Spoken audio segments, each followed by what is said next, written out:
What's going on, guys? Welcome back to the channel, or if you're new here, welcome. This is our awards roundtable show discussion where we talk all things awards. We've been doing this show a lot lately, and that's because we are in the heat of award season. My favorite time of the year. We have the Golden Globe nominations for you guys. We have the Critics' Choice nominations for you guys. We have the Boston Society of Film Critics and the LA Film Critics. Since it will just be real quick, we'll also discuss the AFI top 10 today too. So, because we didn't talk about that, and that's also a big indicator as well. So, there is a lot to talk about in the vein of awards and everything. Next time we do awards roundtable, we definitely will have more to discuss in this front. But usually, this season, I like to implement our review section where we start reviewing award contender movies on the show, but there really isn't much to review that's like newly released in the vein of award season, so we'll wait on that until the next episode of Awards Roundtable. But for now, guys, we are going to discuss all things awards, and since Ross wasn't here for the Golden Globe Awards, we'll start off with the Golden Globe Awards. I fell asleep and couldn't get up. Yeah, Andrew and I were able to do it for you guys, but Ross was not able to react with us, but he will be able to give his thoughts on the nominations, and we will discuss for the Critics' Choice, we'll only discuss the movie nominees, but for the Golden Globes, we can discuss both the TV shows and the movies. So that'll be fun. So you guys, and we're going to break down all the categories for you guys, give you guys our thoughts on it and everything. So this should be really exciting. And I've got, of course, he's back as always. My buddy Zaire is here over tonight, and he is here just to basically embarrass himself and try to read off all the and it cracks everyone up too. And it always cracks everyone up when he does this. So it'll be really, really fun to try to see that happen again this year. So we will start off with the best motion picture drama. And there is your category. All right. So the nominees. All right. Let's look at the drama. Anatomy of Fall, Neon, Killer of the Flower Moon, Apple TV Original, Maestro, Netflix, Oppenheimer, Universal Pictures, Past Life A24, and Zone of Interest A24. Hey, he did good on that. So yeah. That is a very strong lineup. I had because when I was predicting the Globes, the Globe nominees surprised me so much. Unlike the Critics' Choice noms, I was so disappointed in the Critics' Choice noms. But the Golden Globe, they felt like they literally switched this year. Yeah, they completely switched. And it's like the Golden Globe noms threw me some unpredictable things I was not expecting. I'd had Zone of Interest out, and I put in Saltburn because Saltburn, I love Saltburn. This is no negative of Saltburn. It was either Saltburn and Napoleon I put in there because I was like, those feel like the old Globe picks, the kind of movies that the old Globes would pick. And so I just kept on doing that for the old voting body. And it turns out they loved films like The Zone of Interest and Past Lives and Anatomy of a Fall, and that was great to see. So I'm really happy that those films got in there. Anything you want to say about that? Kevin? Yeah, I'm just like if there was like probably only 6 nominees for Best Picture. 8. I think that honestly, these would be the 6, and then 2 more, that we'll talk about. Yeah, pretty much. All right. So for Best Motion Picture, Musical, or Comedy, Best Motion Picture. Okay, Best Motion Picture, Musical, and Comedy. Air, Amazon, and MGM Studios. American Fiction, Orion Pictures, and Amazon and MGM Studios. Barbie, Warner Brothers Studios. Handovers. Hold on.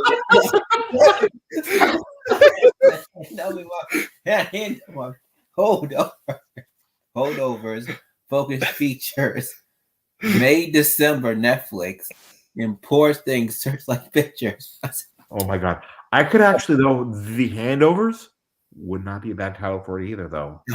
Yeah, that would. Don't- No, because like the parents, they hand over their kids to the That's true. school.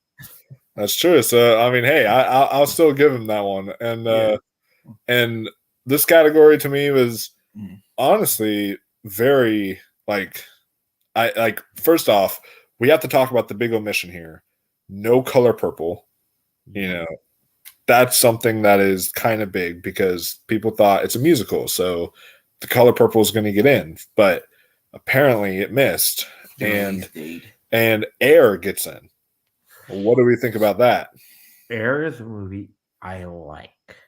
Yeah. But though the more that people praise it, the less and less, you know. And yes, Brian, it's very odd that it's like no Wonka in Best Musical or Comedy. That's something that the old Globes for sure would have gone with. And then maybe it's just because of the new voting body. It says any of the Wonka songs should have been nominated for Best Song. There's one song though that they cannot nominate though. Which one? There's he sings a classic Wonka song in it, you know. Oh, the Imagination one? Yes. Nice. That would not have qualified though. No, but yeah, I have not seen Wonka yet. I'm gonna see it soon, but I know that those that I've heard people say the Wonka songs are good, but I don't know why. I've heard no buzz about them.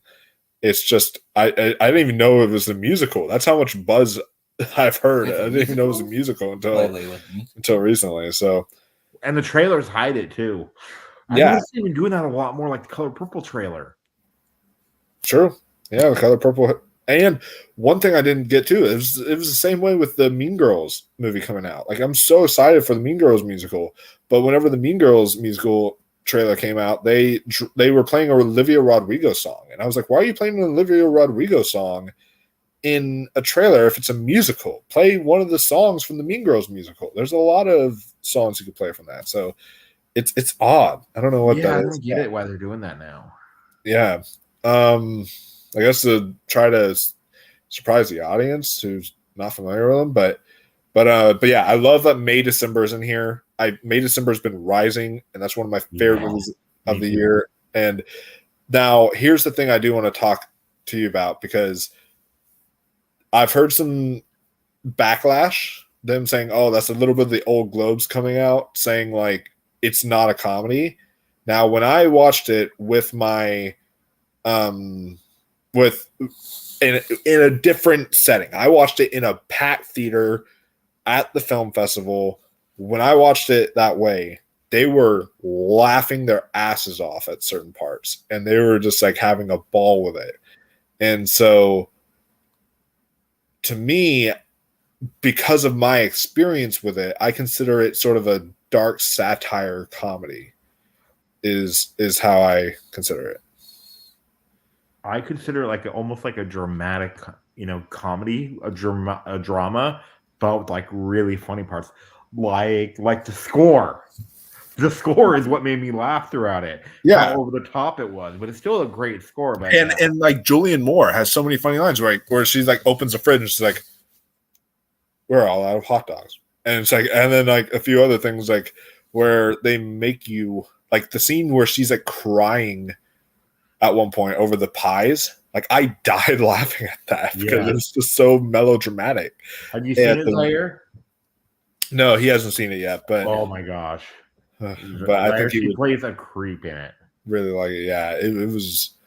It's really good, like dark movie. Really, really. Because, would it be a spoiler to say, what she did, or is it part of the plot? It's in the trailer, so I think it's. Hey, Zaire, do what she did though. Oh no! What did she do? She was 36 and she had a kid with a 13-year-old. Yeah. Who was she? Moses Malone? Yeah. Who was she? Carl Malone? Yeah, it's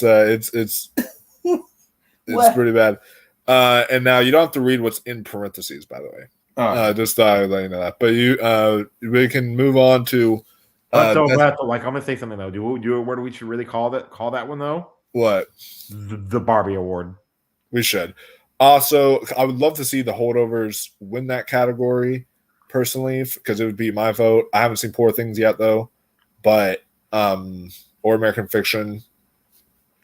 I would love to see the holdovers win though. I do want to say though, kind of an omission, because I would have loved to have seen Bottoms sneak into Best Motion Picture Comedy or Musical. Yes, but That would have been so good. If they would have taken Air out and put Bottoms in, that I would have cheered so loud on Golden Globes morning, like it would have been able. My neighbors would have been able to hear it. It would have been so. It would have been so. Air is good though. It is, but Bottoms is way better. So, Oh yeah. So, but yeah. So, for Best Motion Picture Animated, what do we got? The Boy and the Heroine. The Heroine. Heroine. The Heroine. Okay. Cross the Spider-Verse. The Super Mario Brothers movie. Shizumi. Shizumi.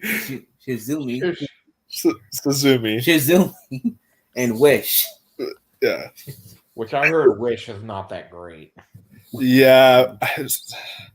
I kind of am. I don't know. It's been a weak year for anime film. Wait though. Read those nominees again, because I thought that's something big missed. Did he say the best animated movie of the year was not nominated, or? Are you talking about Across the Spider-Verse? No. Oh yeah. No. Sorry, the second best. I meant. Which one? Elemental. Oh, I missed Elemental. Oh, you missed it. Was it there? Yes, there. Oh, okay. It's there. Okay. He missed it when he was reading it. But yeah. Elemental. Yeah. That, because Elemental is great. My second favorite anime film of the year is Boy and the Heron. So I'm glad that one is getting some love here. But it's honestly been kind of a weak year for anime film. Yeah, we've had like two amazing ones, which is Across the Spider-Verse and Boy and the Heron, and then Elemental was really good, but then the rest of them were just kind of subpar at best. I know everyone else was hyped up about TMNT. I wasn't big on the TMNT movie, and a few other. It's actually one of my top 5, most disappointing this year. Yeah, and we're talking about awful though. It's not awful, but it was just kind of, it was okay, and that's how I was with Wish. Wish wasn't awful to me, but it was all right. It's another Disney movie. It's all right. It's okay. When I think my Teenage Mutant Ninja Turtles though, I realize what it is. What? Mine's a live action cheesy suit one from 1990 with Sam Rockwell.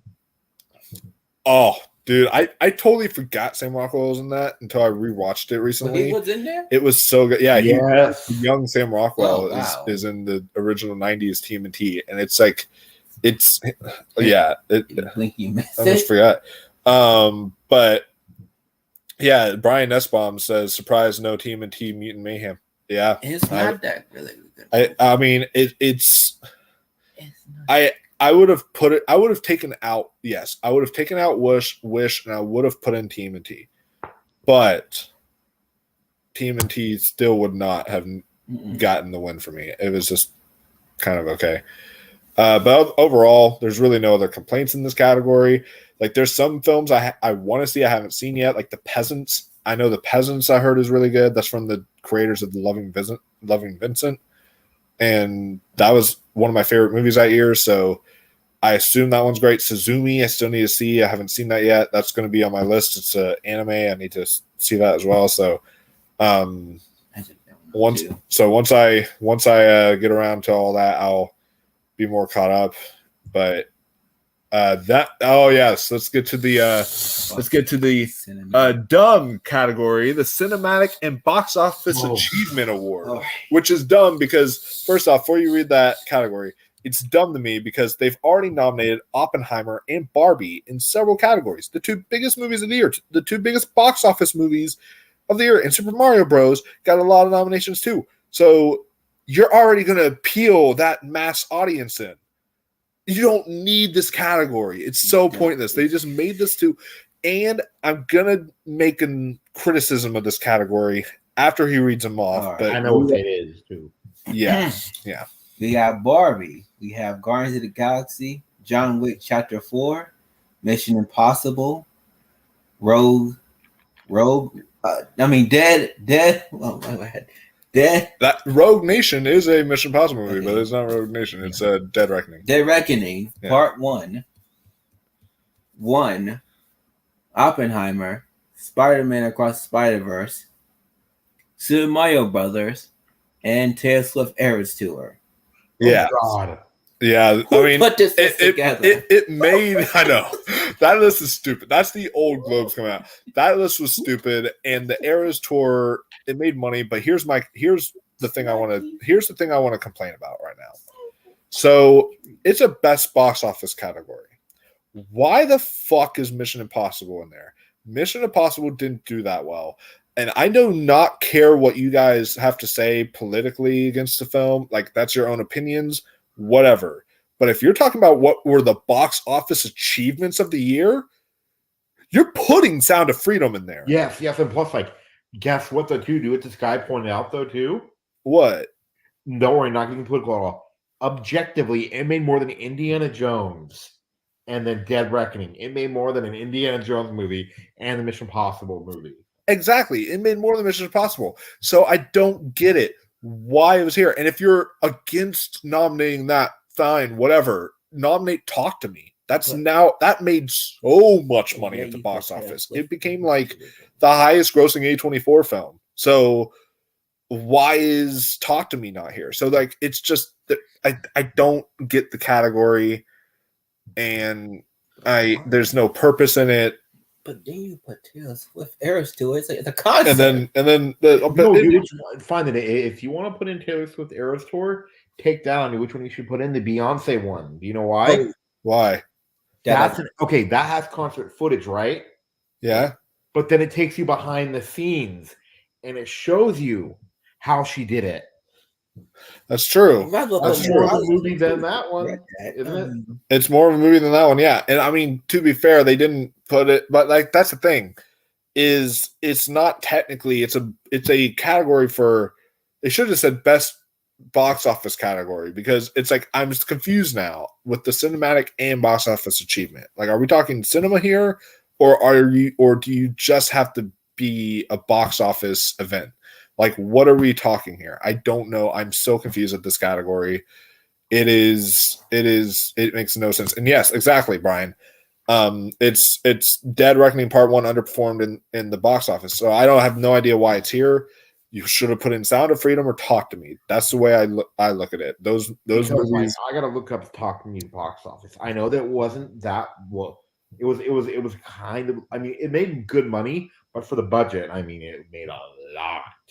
Yeah, I think I remember it made like a good amount of money for the budget. Even Priscilla, I think Priscilla made a lot of money for the budget that it had. Okay, it made $100 million. It made just under $100 million, right, in the box office. Yeah, but it cost $4.5 million. Yeah, see, that's like one of their highest grossing films they've ever made, and then Brian Nussbaum also says, I would have taken out this category and put in best voice performance in film. Yeah, I agree. I think the voice performance category would have, or casting. Yeah, casting as well. What about song score? Yeah, not that. But casting or voice performance, I would have put in there. I think those ones are actually very beneficial. But anyways, I'm not really gonna. I mean, this is gonna be Barbie. We'll just. That's the Barbie award right there. So we can just go on to the next one, which is Best Motion Picture, non-English language. There we go. Oh God. There we go.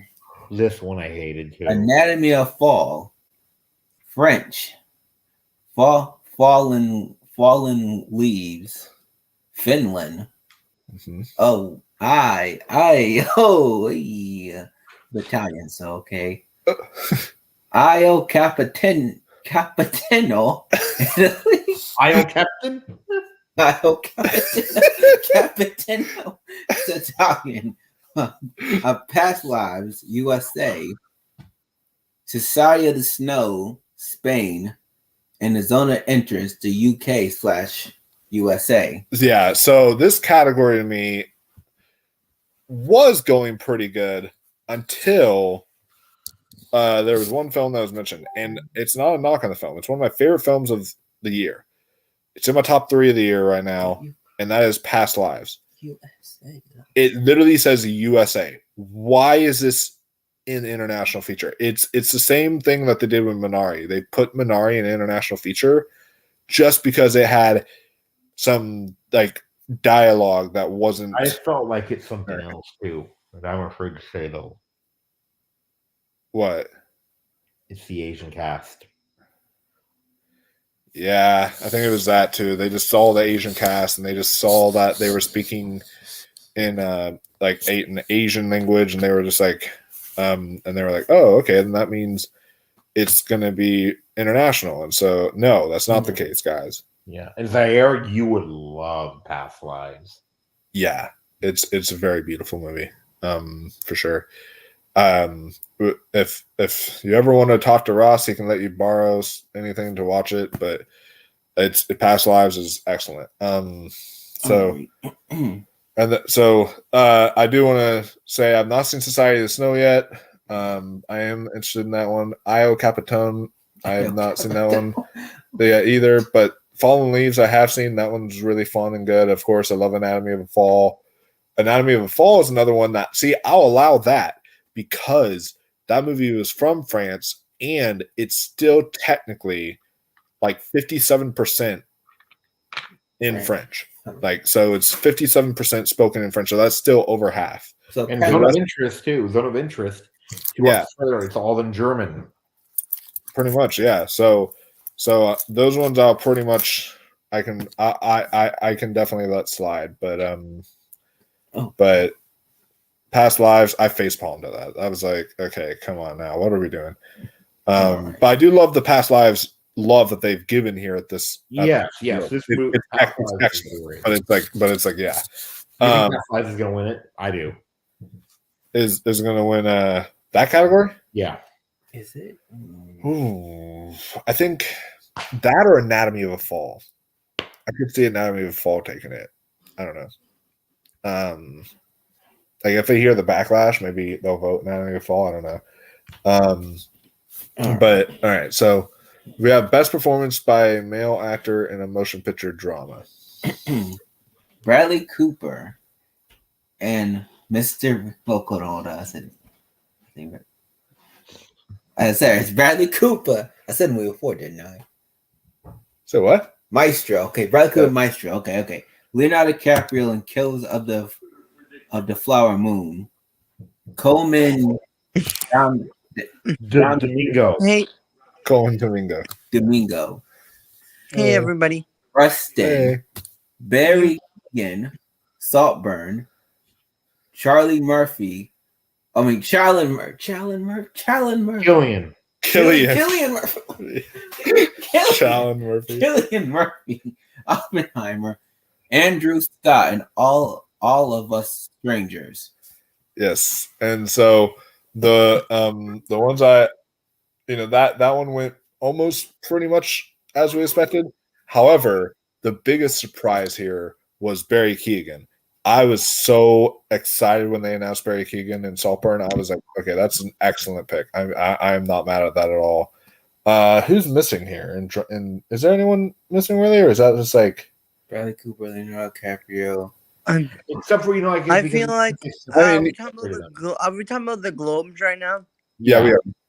I feel like the Globes were very good. We're very, very good. Not a lot of big snubs this year. Not like a lot of, oh my god, how the hell did that get a nomination and this didn't? There was only one big snub in my opinion. There wasn't a lot of snubs, but there was a lot of surprises. Like I was like, oh, okay, like that kind of surprise. Yes, I agree. But there was one big snub in my opinion that I found to be kind of weird. What? Not a single song from Wish was nominated for Best Original Song.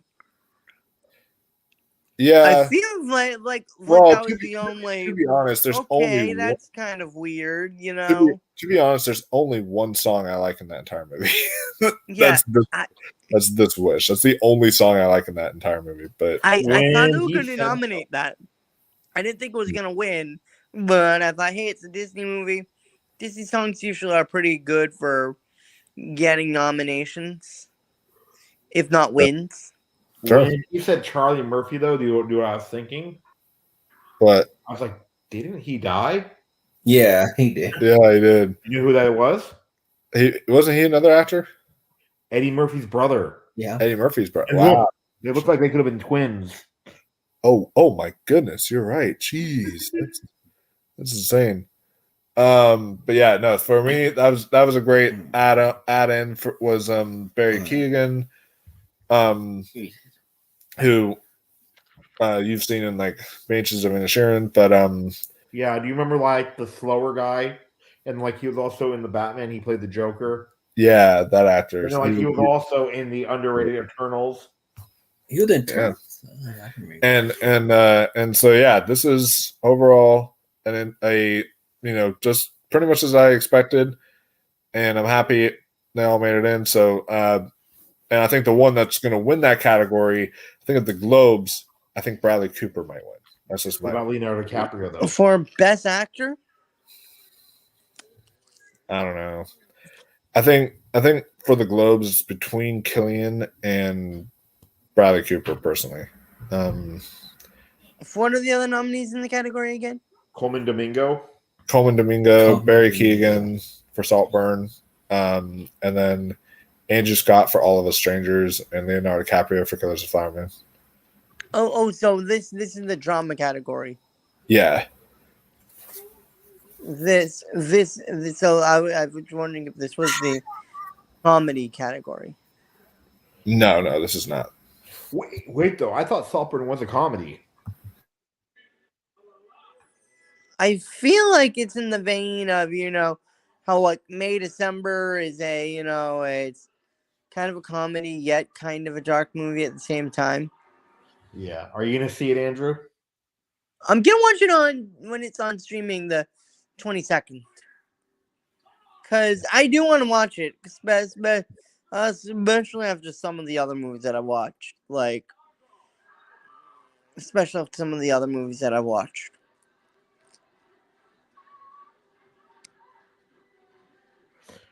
Are you? I was watching Sound of Freedom today. I have yet to see that. I need to see that. It's good.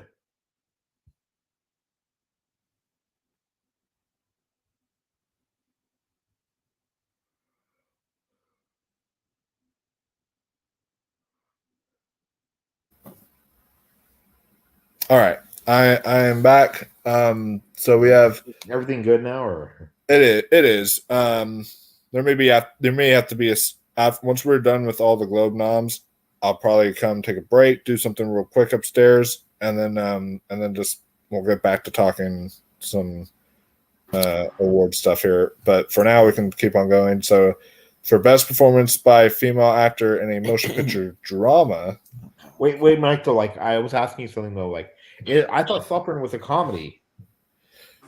So yeah, that's the thing that it's very interesting. Like I feel like you can make a very strong case, honestly, for Saltburn being in the best musical / comedy category, and then having May December in the best drama category. I could see an argument there for switching them up. Just like almost 10 years ago, can you believe it? There was this movie It's that not- everyone said was a laugh out loud comedy, but I more saw it more as a really dark drama, and that was Birdman.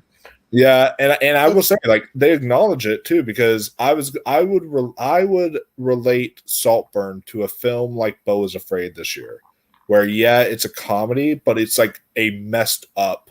You're laughing when you know you shouldn't be laughing. Yes. It's like kind of- Yes, I get it. It gives Yeah. off more of a drama feel than a comedy. Kind of like how The Holdovers could also be considered a drama, but it's still at its core a comedy. Like, without giving too much away, all I'll say is Saltburn's funniest scene to me was Richard E. Grant's reaction to a character dying in the movie.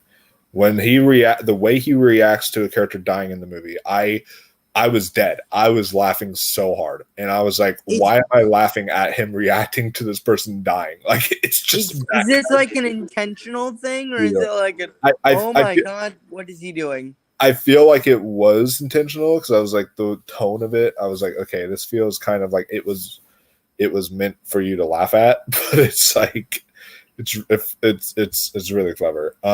So for best performance by a female actor in a motion picture drama. Okay. All right. Ooh. Antoinette Benning. Antoinette. It's Annette Benning. Annette Benting. Okay, Annette Benting. Not Annette Benting. It's Annette. It's Annette Benning. Benning. Yes.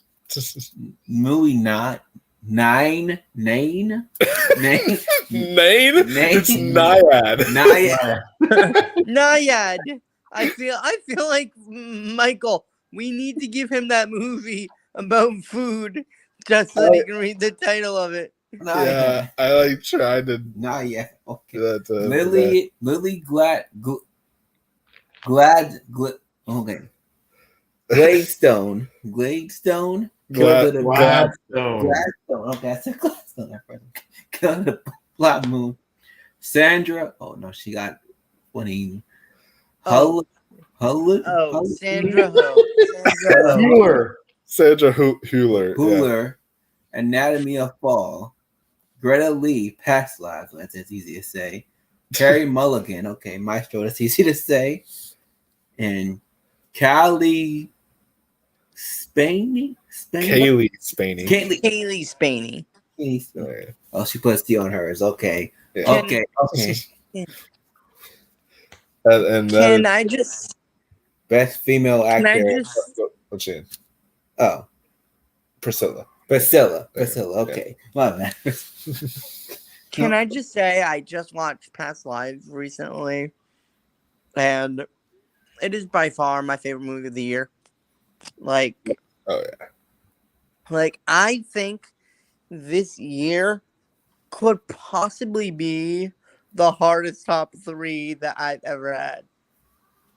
Because like this is 100%. Like, I've had top 3s in the past, but Barbie, The Holdovers, and this, like, legit is probably the hardest one. And Past Lives, it definitely, I feel like this actress winning, I would be. This is for drama. Is this for? Yes. I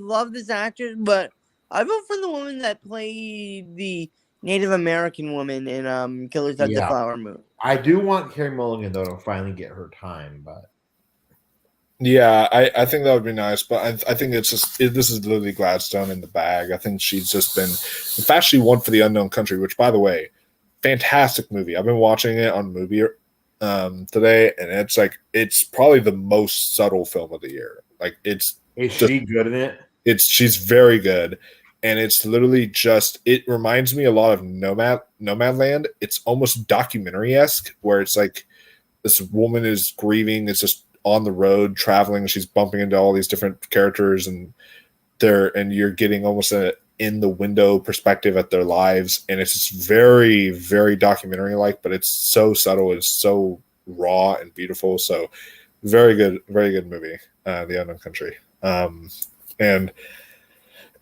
yeah, Lily Gladstone is one of my favorite female performances of the year. I'm glad Sandra Hewler is in here. And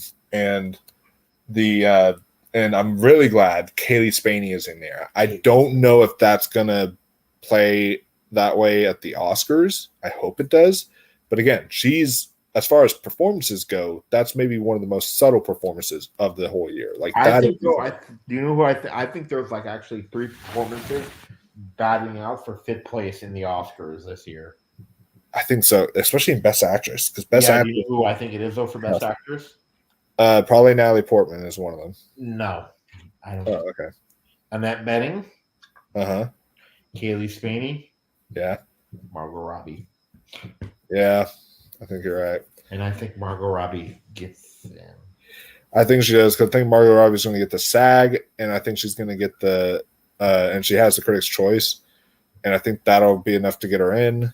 But I think if Kaylee Spaney winds up getting BAFTA, then maybe Kaylee Spaney can get that fifth slot. We will have to wait and see. But And plus, like, about Carey Mulligan, though, how people say she's overdue. She shouldn't be overdue. Do you know why? Why?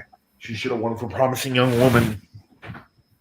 Yeah, should have. And again, this is only, I will say, like 1, 2, 3, 4 of these for sure are getting in.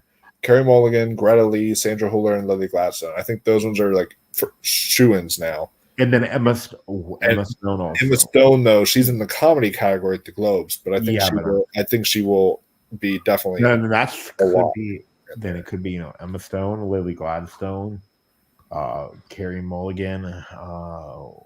Oh wait, I just realized if it's Carey Mulligan, Greta Lee, Sandra Huller, Lily Gladstone, and what if Greta Lee misses though?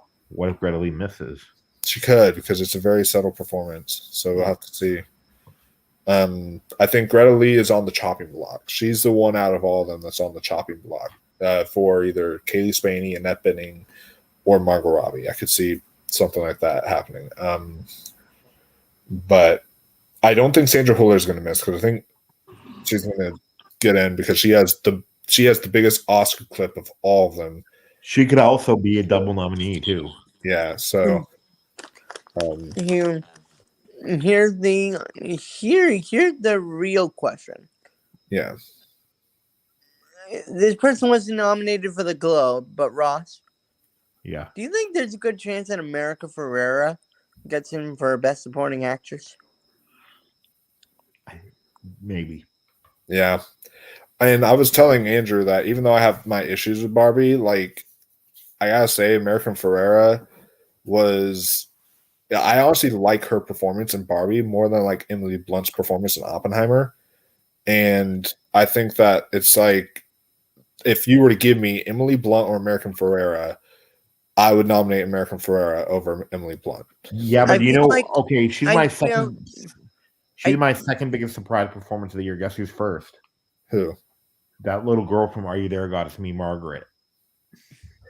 Yeah, she was great. Which, by the way, speaking of supporting actress, and I guess we can just get to supporting actress because it's a good segue. But can I just say something quick that I was waiting to say for a second? Yeah, no problem. Okay, I feel like America Ferrera has the best, has a really good you know how they look for the Oscar clips, like that moment to broadcast to the people that say, this is why she deserves best, this is why this person deserves it, I feel like that speech that she gives about, what is a woman, is going to be her clip. Yeah, that's her. I don't know about that though, because they've been doing something lately. Do you know what? Every single award show has been showing the same clips, over and over and over again. But the Oscars, they always pick a different clip. That's true. Sometimes they do. Like, I was thinking to myself, like, in Anatomy of a Fall, you would think, oh, it's obvious that they would pick the yelling scene when she's having the argument with her husband. But that's been a lot of the clips that they've shown at other award shows. And instead, they're probably just going to show the simple, like, stop. Yep. Yeah, because you know what? They did that with the whale. Instead, yeah. They did that with the whale. Do you know when? When? Every single clip has been, I wanted to do all they wanted is to do one thing right with my life. Yeah. But they showed the one of, like Ellie, who would want me in their life? Yeah, that's true. But yeah, But now supporting actress, yep. I think that this one's already a giveaway. But this one is best performance by a female actor in a supporting role in any motion picture. That's a mouthful to say, but we have Emily Blunt did get in here. So we have Emily Blunt in Oppenheimer, Daniel Brooks in The Color Purple, Jodie Foster in Nyad, Julianne Moore in May December, Rosamund Pike in Saltburn, and then Divine Joy Randolph. Oh, I should have had you read this off because I was playing. My bad. And then Divine Joy Randolph for the holdovers. I'll reread supporting actor. Don't worry. Oh yeah.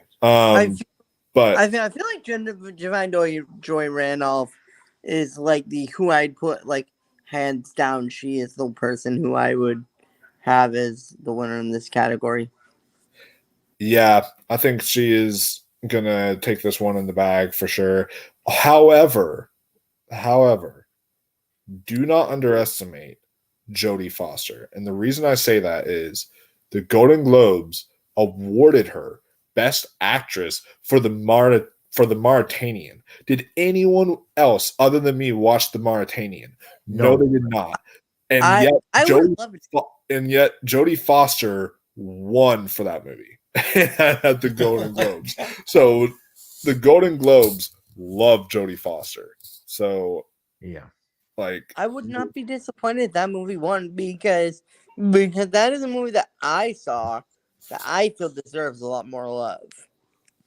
yeah, I know you Was were. it good? I never saw Basic. it. Was it good or? What, the Mauritanian? Yeah. Oh, that movie was excellent. I really liked it a lot, but it was like, but no, hardly anyone saw it, and yet Jodie Foster won the Golden Globe for it, even though hardly anyone saw it. So it was like very interesting. But yeah, I think, and I love that Rosamund Pike got in here for Saltburn. She plays such a wickedly funny. It's such a wickedly funny performance. It's so good. She literally, her character is that weird niche kind of person that's like, apparently she hates it if you have any facial hair. She'll kick you out of the house if you have facial hair. She's that, like, she finds it disgusting and ugly. And so I'd be kicked out of her house. It's one of those, like, she plays that role brilliant and it's fantastic. But yeah, I love Julie Moore's in here. That's great. If it was up to me, though, I would have taken out Emily Blunt and I would have put in American Ferrera, and that's probably how I would have done it. You like Rosamund Pike, though? I actually, do you know what the first thing I ever saw her in was? What? Die Another Day. Which one? Emily Blunt? No, Rosamund Pike. Oh, Rosamund Pike. I'm interested. Yeah, the James Bond movie Die Another Day. And the one I actually would have taken out to put in is I would have put in the Rachel McAdams for Are You There, Goddess Me Margaret. That performance is so beautiful. Such a beautiful performance. I agree with the whole Emily Blunt thing. Like she did a really good job, but I feel that the male performances are what stole that movie. You know, Yeah. like of course the Robert Downey Jr.'s, the guy who played Oppenheimer are the people that people leave the movie saying, I remember these. I don't think a lot of people were saying, did you see Emily Blunt's performance? Actually, they were.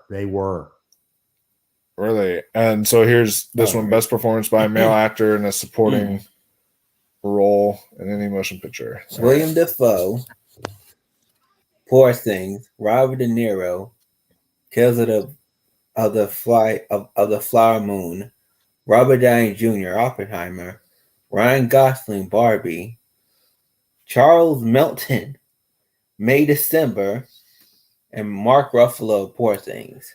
Wow, good job. Okay. Yeah, that's a great category. Of course, I cheered when Charles Melton's name was called.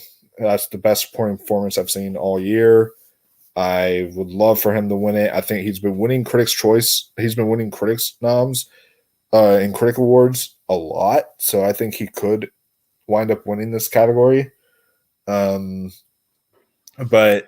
the only other one I see as a possible contender is probably, I know some people were saying Ryan Gosling, but again, I feel like more people are going to be like, Robert Downey Jr. has been in the industry longer. He's had more of that, like, it's more his time, you know, they're going to have that narrative towards Robert Downey Jr. So I think if Charles Melton doesn't win, then it'll be Robert Downey Jr. Here's the thing, though. What? I feel like Robert Downey Jr. is one of those actors that is like a he's going to get nominated for more things. You know, he's going to get nominated for other movies. Like I feel that this is what Ryan Gosling. This is like in the vein of like how Robert Downey Jr. was Iron Man. This is going to be the role that a lot of people say they remember him for, and he even stole the movie. Like so many people, like I've seen a lot of people have mixed thoughts on the movie, but Ryan Gosling was good. You know, Ryan Gosling I got and some good. he He was good. how he played the goofy and sympathetic person at the same time. How he had to walk that line of being, you know, very, very goofy and zany and very emotional at the same time. Like, I'm not saying that it's gonna happen. I'm just saying, I was bringing up some arguments for why it could happen. That's all. No, I agree, but I also say like I think there will be plenty of opportunities for Ryan Gosling to get nominated again too, because Ryan Gosling is one, he's still pretty young. Two is he's also like in a lot of great movies like Drive. Half Nelson. Did you ever see Half Nelson? I did not, but You know what it's about, right? The Place Beyond the Pines. You know, he's in a lot of these like drama kind of movies that have, yeah. I did hear somebody, Grace Randolph, talking about how Ryan Gosling before the Barbie movie, he wasn't a big draw. He wasn't like a big, you know, big name actor kind of a thing. And this is like his biggest movie of like all time. I don't know. I don't know. I feel like The Notebook made Ryan Gosling pretty notable because people after the Notebook, I feel like Notebook, Blade people started to Actually, but our and I think that's your 5 at the Oscars. Personally, I think, it's 6 there, but I think, 2, 3, 4, 5. Yeah, I think your 5 at the Oscars are pretty much either Mark Ruffalo, Charles Melton, Ryan Gosling, Robert Downey Jr., Robert De Niro. That's what I think. What about Defoe then? Do you think Defoe misses? I think De Niro could miss it possibly, and Defoe could get in. He's on the chopping block, but I think that right now it's between those two. Sorry, you're talking. Sorry. No, you're good. And I agree with what you said the other day. It's gonna come down to. I feel like it's going to be Colin Domingo for May, December. Robert Downey Jr. Charles Melton. Charles Melton. I mean Charles Melton, Robert Downey Jr. and Ryan Gosling. I feel they're going to be like the top 3 biggest, you know, fighting contenders. Yeah, I think for that award that it's like, and everybody else, they could win it, but I feel like those 3 are the big heavy hitters for possibility. Even though that Robert De Niro was miscast in it though. He was good though, but he was miscast. He was. His character is supposed to be 38 years old. So. I feel like my biggest issue with his performance is because there's so many great Robert De Niro performances. It feels like, oh hey, here's Robert De Niro doing his thing again, you know?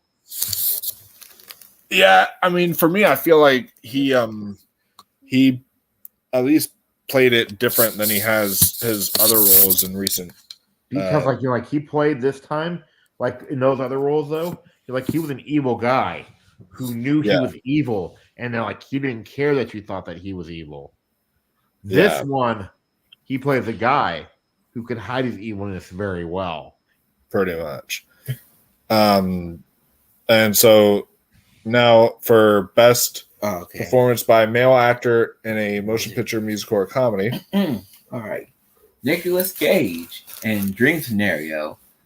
Tim C. Chalamet, Wonka. Matt Damon in Air. Paul Giamatti. Good job.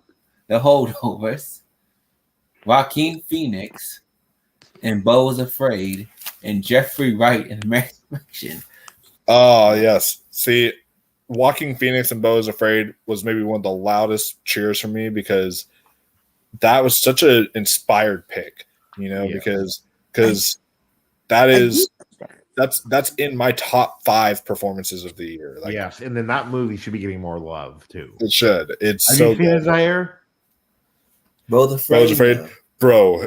I have to show him it because of that one scene, and you know what I'm talking about. Yeah, just whisper it to him right now.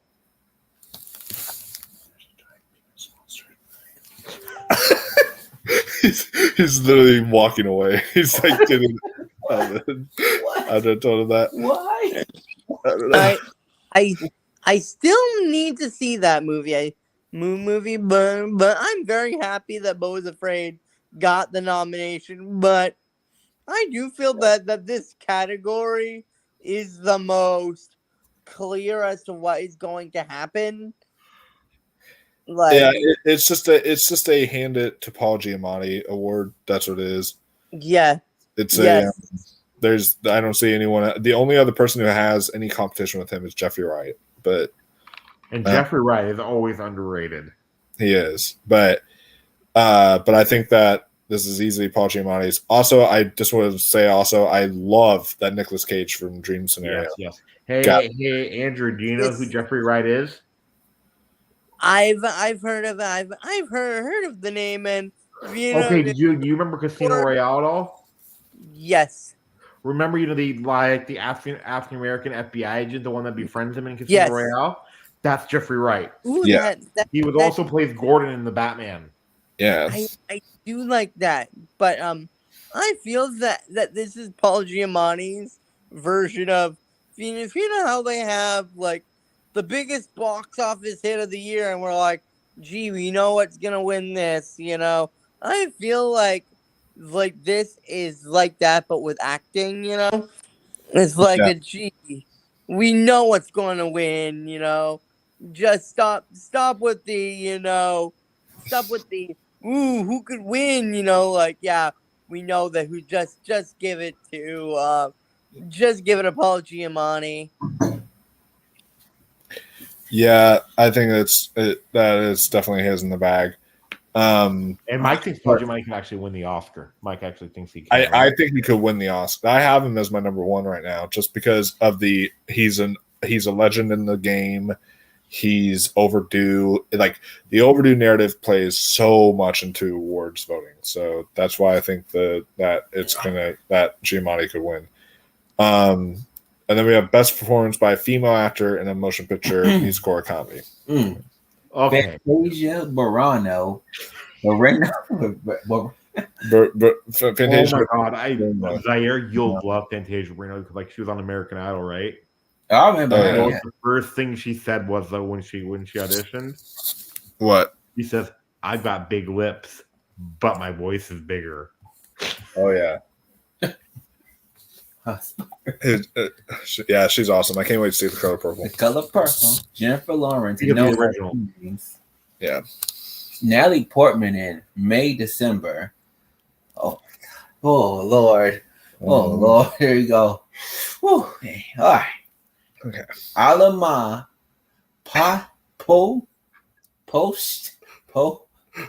Pay Sty. Alama. You say her name? Alame. It's Alma Poisty. I'm not gonna guess what she is. Fallen Leaves. Yeah. Margot Robbie and Barbie, Emma Stone and Poor Things. I'm not gonna guess what she is. That last name is just. But she's Finland. But no wonder. So this is what I mean by the Globes throwing you for a loop. Like, I have the little I had either Julia Louis-Dreyfus for "You Hurt My Feelings" as that last slot, or I had the little girl from "Are You There, God? It's Me, Margaret." Then they throw out Alma Poisty for "Fallen Leaves," and I was like, "Whoa, okay, I saw that movie. Damn, yeah, that's a good choice." Was it good? Yeah, I really enjoyed it a lot. You think I like it? Oh yeah, it's like a if Wes Anderson did Before Sunrise. That's all I'll say. Okay, yes. I have never seen that. It's like that's what it feels like. It's very, very good. And so yeah, so Alma Poisty is like her getting Fallen Leaves. It's so that made me so happy. Is a fun, lovely surprise there. And then of course the rest of them we knew: Jennifer Lawrence for No Hard Feelings, Natalie Portman for May December. The only thing I wish we could have gotten here personally is I would have kept Alma Poisty in. You could argue I would have taken Jennifer Lawrence out to put in either Ayo Edebiri for Bottoms or Rachel Sennett for Bottoms. One of the two, because they're both kind of leads of the movie. Yeah.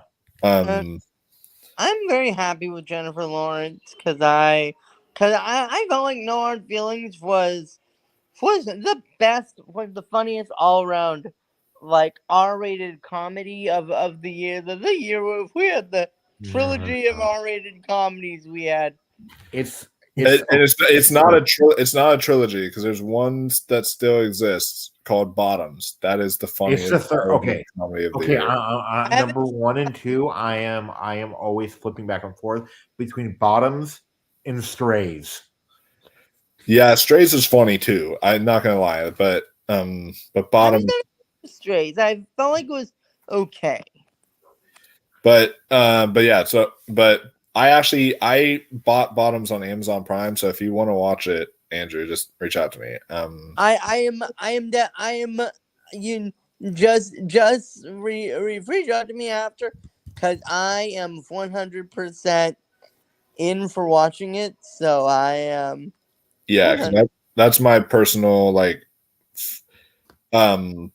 funniest comedy of the year. I don't know if I would say favorite comedy, because if you count Saltburn as a comedy and May December as a comedy, then those are my favorite comedies. But it's my funniest comedy I've probably seen all year. Yeah, Bottoms. I am definitely, just take me up on that offer, because I've got a bunch of movies to watch, but that is the most oh my god, I'm excited to see it. I just got to see your reaction, Andrew, though, to Beau is Afraid, because I don't.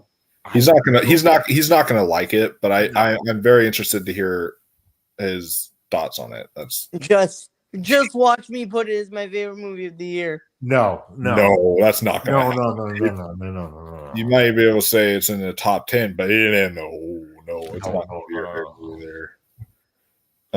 Andrew, the movie's all about anxiety, and then it actually gives you the most realistic depiction of anxiety. And literally, as you're watching it, you are in the character's shoes, so you yourself are having anxiety. So it's that's kind of describing a great movie to me, because you're feeling the journey with the character. I'm gonna give him a little spoiler, and it's nothing. I mean, it's plot related, but not really. Do you know when? What? When he goes to take the pills, and he has to take it with water. And he swallows and he realizes, oh crap, there's no water. Oh crap, I forgot to take the water. And then he goes over to his faucet and he turns it on, but there's no water coming out of the faucet. Oh my god. Yeah. And so then he's starting to freak out at the fact that he swallows pills without water, and it's just then Bottoms are my Bottoms are my next gonna be my next two movies. Yeah. So for best director motion picture. Oh wow, best director motion picture. All right. Bradley Cooper, Maestro, Greta Gerwig, Barbie. Yorgos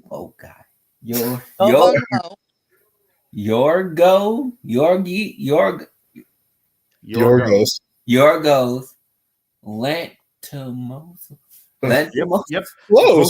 Close enough. That was really good. That was actually really good. It was Lanthimos, but that was actually very good. That was very close. Yeah. Christopher Nolan, Oppenheimer, Martin Scorsese, Killers of the Flower Moon, And Sea Line song? Celine. Celine Dion? Celine song. Was there a C on here? You know what? I'm gonna judge it. Pass line, I'm gonna judge it. Was there a C on here? Why was there a C on her name? It's an S. If it was, but that was for director. That was my biggest cheer. I was so happy Celine Song got Me in too. for I loved director it. for Past Lives. I was very happy about that too. Yeah, that was a very, very great choice on their part.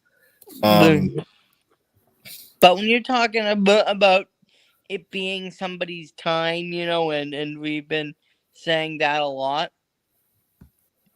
it's Christopher Nolan's time. Oh yeah, no, Christopher Nolan for sure is winning this. No, we are. So right now, what we are doing is we're running through the nominees for the Golden Globe Awards. For those who may not have watched our reaction, we were able to briefly go over them, but we're going in depth on the categories for the for each of the categories for that, and then we're going to talk about the Critics' Choice Awards, and then briefly talk about a few other award shows as well too. So it will be kind of a long show tonight, but it'll be a fun one. Here's my question to you. It's a quick question. Yeah. If they do it was their time for Christopher Nolan, and they do that again for Paul Giamatti for The Holdovers, could you see them still doing that for Robert Downey Jr., or them saying, you know what, we've pulled this, you know, twice in the same year, you know, we don't want to... Well, with either way, between each of the three competitors in Best Supporting Actor, you're still going to get a first-time winner between Charles Melton, Ryan Gosling, or Robert Downey Jr. So regardless, whichever one of those three win, it'll be a first-time win. So, okay. Again, I'm sorry. I'm sorry if I'm harping on this, guys. I was just curious. No, it's fine. Yeah, that's fine. Yeah, like, you know, like, do you know whose time it really is if she ever gets nominated again? Which she will. She will. You know who? Who? Glenn Close. Yeah, she should have won for The Wife. That was ridiculous. Do you know what her Oscar record is right now? 0. 0-8. Dang. Ooh.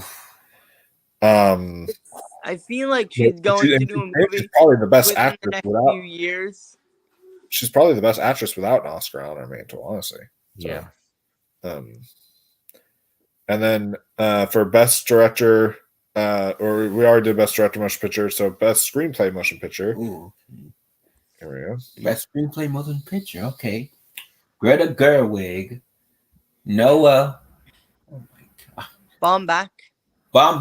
There you go. Baumbach and Barbie.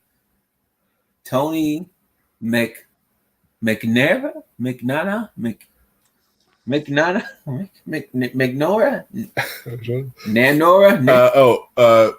Tony McNamara. McNamara, okay. Poor Things, Christopher Nolan, Oppenheimer, Eric Roth, Martin Scorsese, and Killer of the Flower Moon. Celine Song, that name this time. Past Lives. Justine Trout. Trout. It's Justin Trier. Trout? She said Trout. He said Justine Trout. Trier. That's kind of a fishy name. It's kind of a fishy name. Justin Trout. Arthur Harara, and of Anatomy of Fall.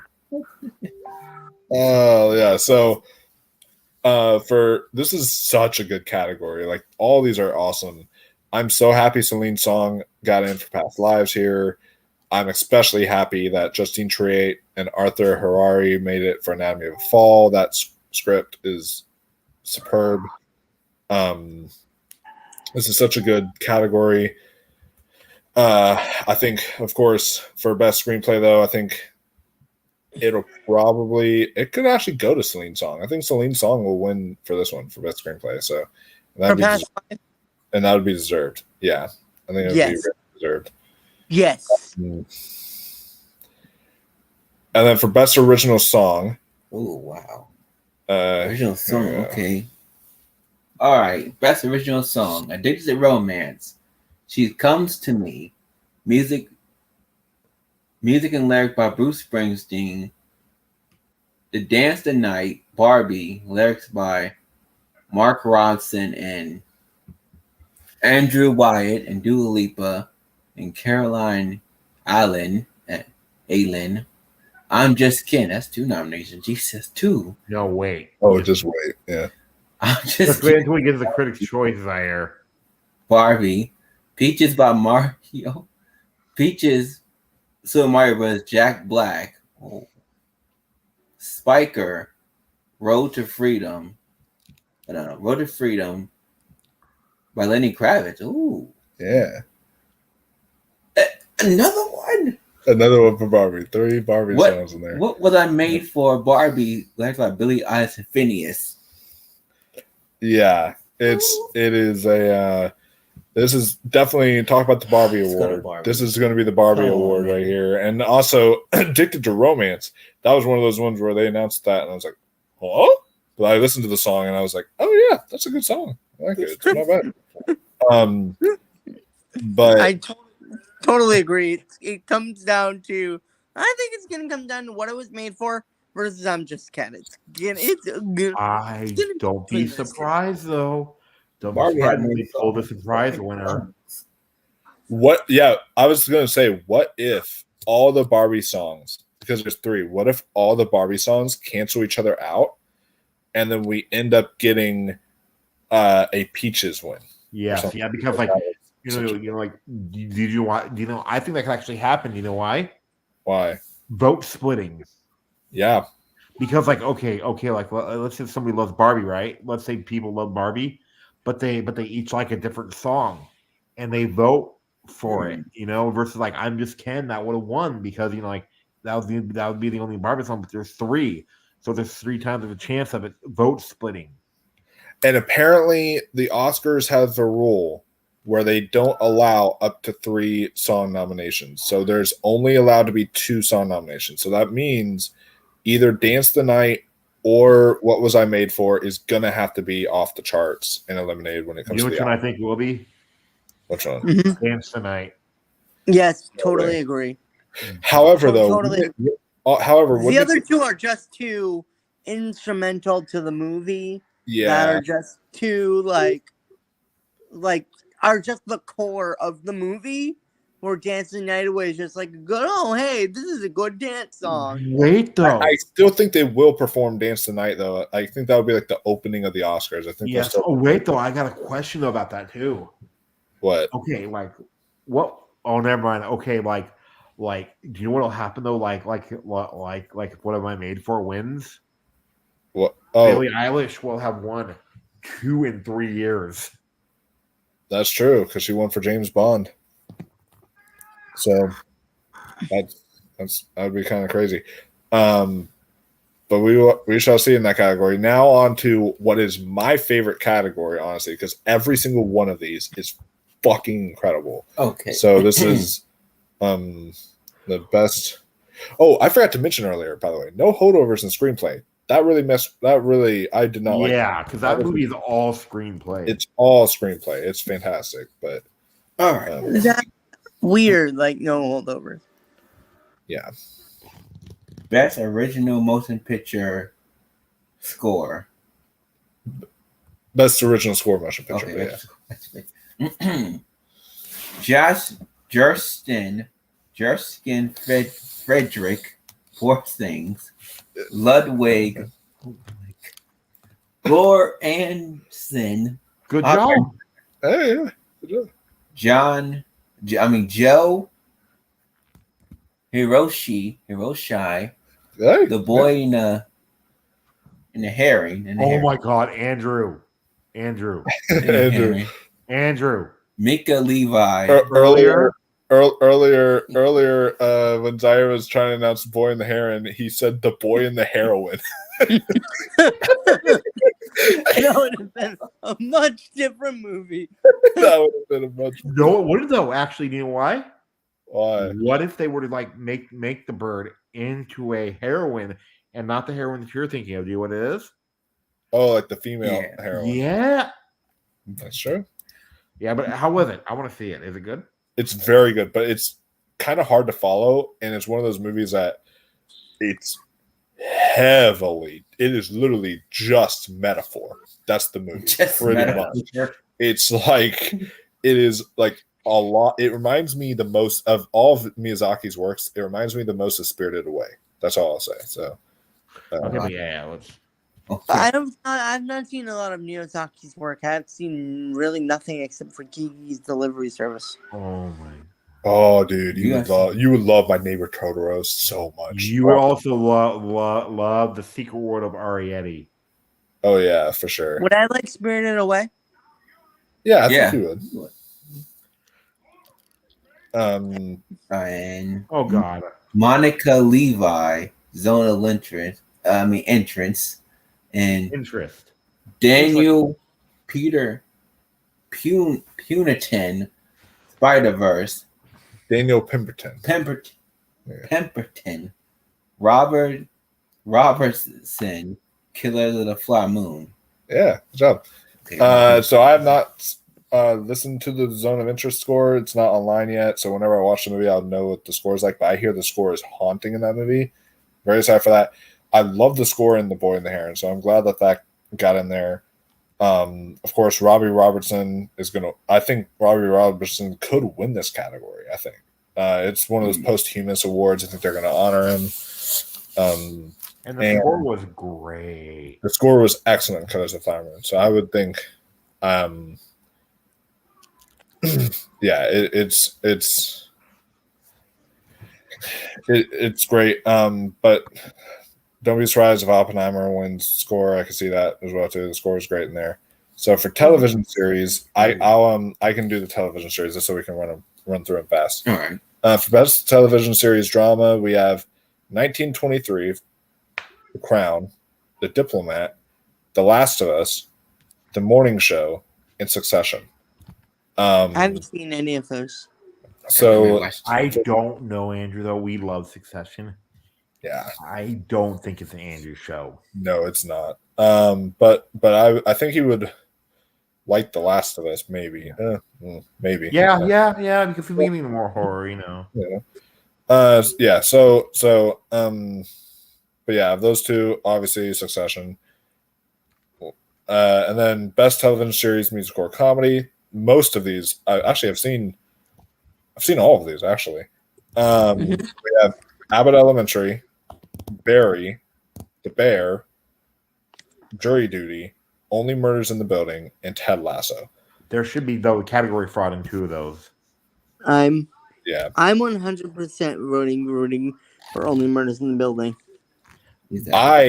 Okay, when you're talking about actual quality of television, The Bear is, no questions asked, the best show on TV right now. And Andrew, I think you'd actually get into The Bear. I really do. It is the best show on TV right now. But before that show became the best show on TV, Barry was the best show on TV during that moment. So it's one of those kind of things of between Barry and The Bear for me. I would actually award it to Barry because it's the final season, and I feel it's more of a comedy than The Bear because Barry has some really laugh out loud moments, like when he's trying to defuse the bomb in season 3 and the bomb lady's talking to him over the phone, or like whenever Hank fires off the missile and it completely misses the house and such and stuff like this. But that made me die laughing. So there's a few parts in Barry that are like, it's very dark, but there are a few parts in Barry. Hey, Andrew, after you watch The Bear, though, you'll realize something. You'll realize What? Timothy Chalamet should not be in Wonka. I have actually watched like the first 3 episodes of I watched like the first 5 episodes of The Sex Lives of College Girls. It's really good. I need to finish it. I have not seen it yet. Yeah, Andrew, because the actor from The Bear should have been in Wonka. Yeah, and then he says this. See, Andrew, look at him. I can see it. He says this year is weird because Michael Giacchino doesn't deserve an Oscar nomination. However, you, my friend, have not listened to the Society of the Snow soundtrack. It is on YouTube, and that Michael Giacchino composes the score for Society of the Snow, and that is a that's such a good that is such a good score. All right.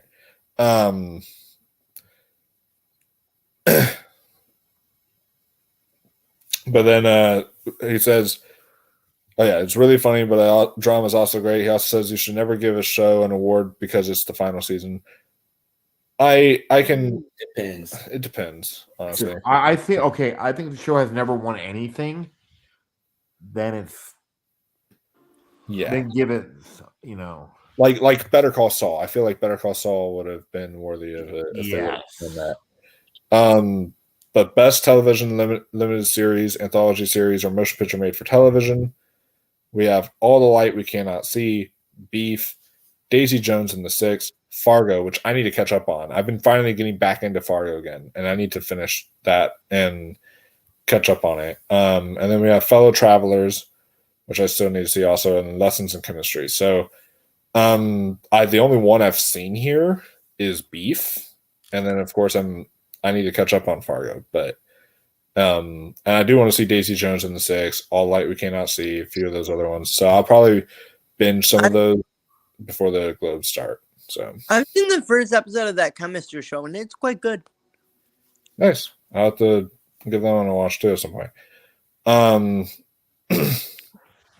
Then we have best performance by a female actor in a television series drama. We have Helen Mirren for 1923, Bella Ramsey for The Last of Us, Kerry Russell for The Diplomat, Sarah Snook for Succession, Imelda Staunton for The Crown, and Emma Stone for The Curse. She becomes a 2-time Golden Globe nominee in 1 year, so that's exciting. And yeah, the only ones I'm familiar with here is she's a 4-time nominee actually tonight. This time, Bella Ramsey. Oh, wait, 3-time nominee. Which one? Producing. Oh yeah, that's true. She produced it too. Produced, Poor Things. Yeah. So that's a good point. But yeah, Sarah Snook should definitely win that category. Yeah, she's great in Succession. She's so good. And then best performance by a male actor in a television series drama, we have Brian Cox for Succession, Kieran Culkin for Succession, Gary Oldman for Slow Horses, Pedro Pascal for The Last of Us, Jeremy Strong for Succession, and Dominic West for The Crown. I have a issue with. See, for me, I personally have an issue with them nominating Brian Cox in Succession for this season, and it's because if you know what happens, he is not in the show. Let's just say that for a good period of time. Yeah, but Dominic West though is really good though. You know who he is? I'll be right back, guys. But just know for all the TV categories, I'm the only thing that I've seen is Only Murders in the Building, so I'm gonna be voting for that for like every single category it's nominated in. Okay, hey Mike, though, like, did you ever watch? You've seen an episode of The Wire before, right? Actually, no, I haven't. But he's the main guy in The Wire. He was also. I always get him and the guy from Black Swan confused.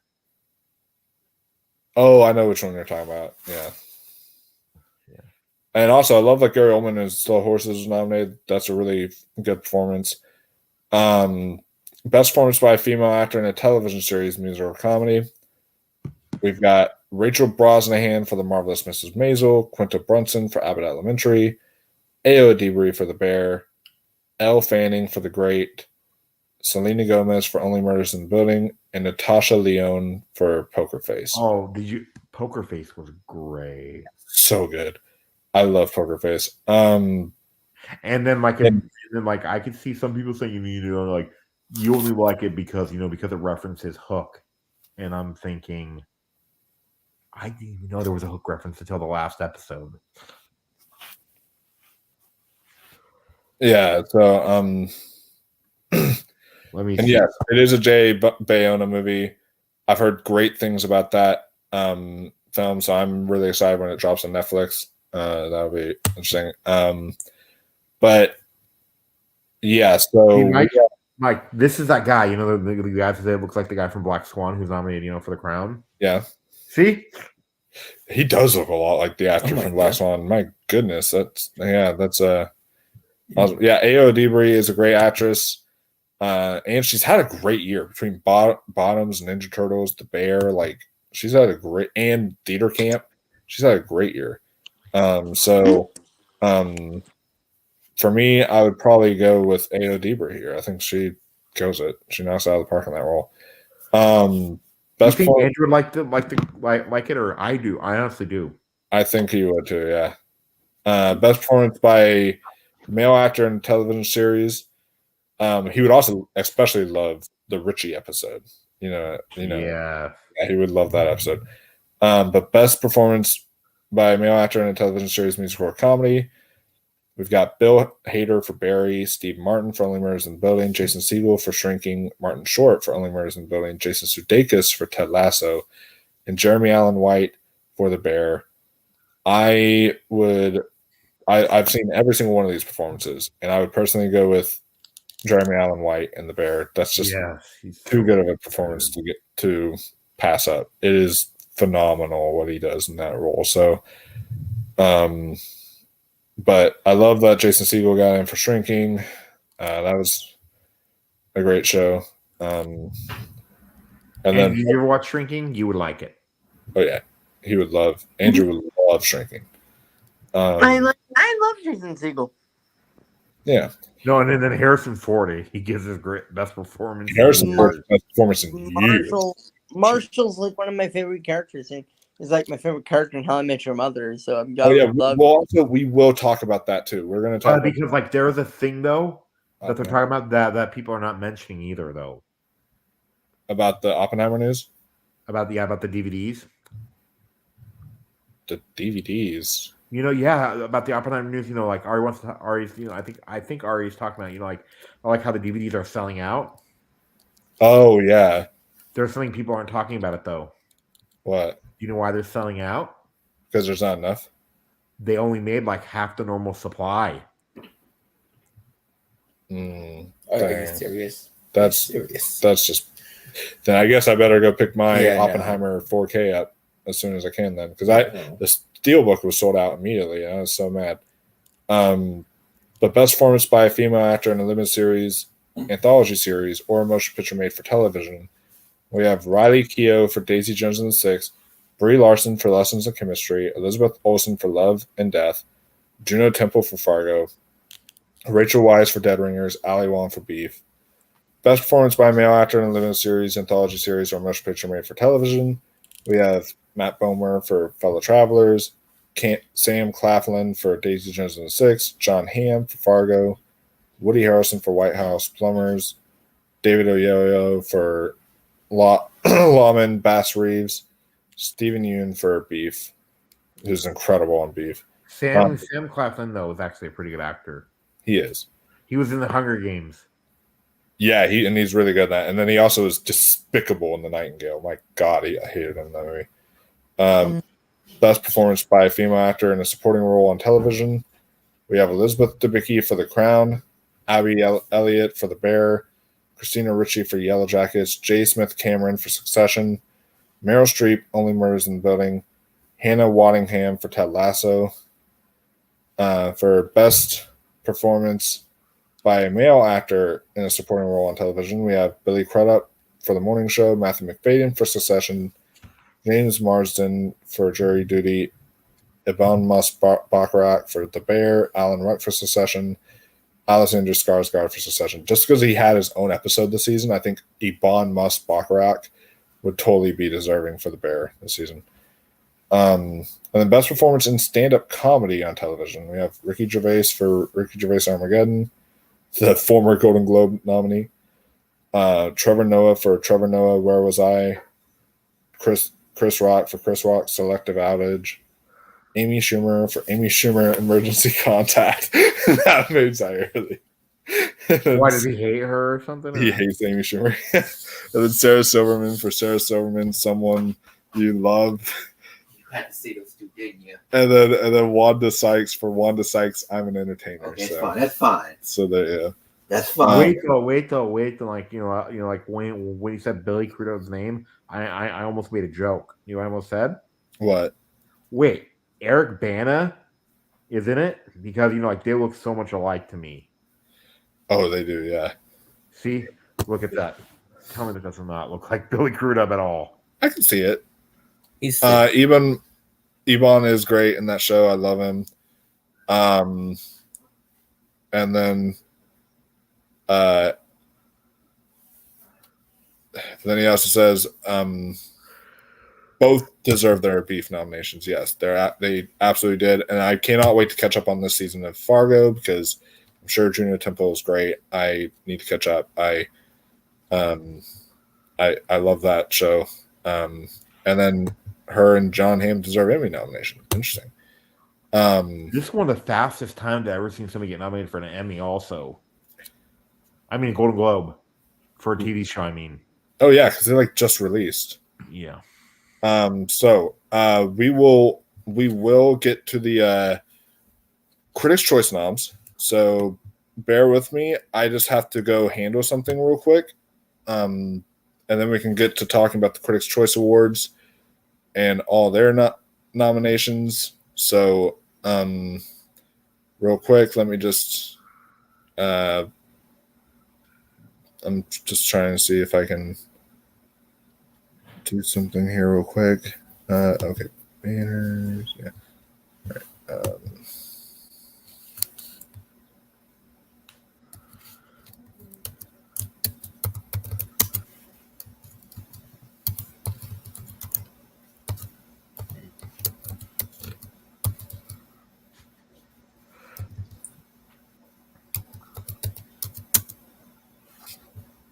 All right. So I'm going to just take a quick break, handle something real quick. I'll be right back. But just stay tuned, guys, because we will return momentarily. So just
All right, we are back, guys. Perfect timing. I just walked in back in the room. Awesome. That was perfect timing. Hope you guys are able to stretch, get your willies out, get a refill of your beverage, whatever it might be. Because that was a brief break, but Everything good now? Yeah, everything's good now. Just something I had to take care of, but we're good. So now we will first off. Zaire, you'll be sad to know Scuttlebutt will not be nominated at the Oscars. Yeah, it's not eligible apparently. I mean, that's wonderful news. I heard about what Zaire. I heard about what he did to you, and I still laugh about it. About waking you up to Scuttlebutt. That's almost outright terrible. I know, right? That was hilarious. That was hilarious. Would you? Oh yeah. So first off, before we get to our Critics' Choice Awards, because that's like the big one. Before we get there, even though I like the Golden Globes better, we'll first start off with the Boston Society of Film Critics. This happened pretty recently, and it's a good indicator, but they have certain categories that, but it's a good indicator to tell you kind of how the race is going to be. So for best non-English language film, best non-English language film went to The Zone of Interest. So I could see that playing out at the Oscars. Best documentary is a documentary I never even heard of called Geographies of Solitude. Okay, then. So I'll look up what it's about to see if it interests me. Yeah, I will. But that one for best documentary. And then the best animated film was The Boy and the Heron. But the runner-ups were Teenage Mutant Ninja Turtles, Mutant Mayhem, Spider-Man Across the Spider-Verse, Robot Dreams, and The Peasants. I need to see Robot Dreams and The Peasants, but The Boy and the Heron, great pick. Love that. Oh my god, though. I just read what it's about, and it sounds like it'll be really good or really boring. What is it about? Naturalist and environmentalist Zoe Lucas has lived over 40 years on a remote, stable island, collecting, cleaning, and documenting marine litter. Oh, wow. Yeah. I could totally see why you would think that could come across. It just doesn't really interest me that much. For best original score, of course, it went to Robbie Robertson for Killers of the Flower Moon, but the runner-up was Micah Levi for The Zone of Interest. So that's something to keep in mind there. And then best cinematography, we have, interesting. One of the runner-ups you think would have been the winner, but that's interesting. We have Jonathan Rick. I'm going to have you pronounce this name. Oh, what? Real quick for best cinematography. Johnson. Rick Rick G?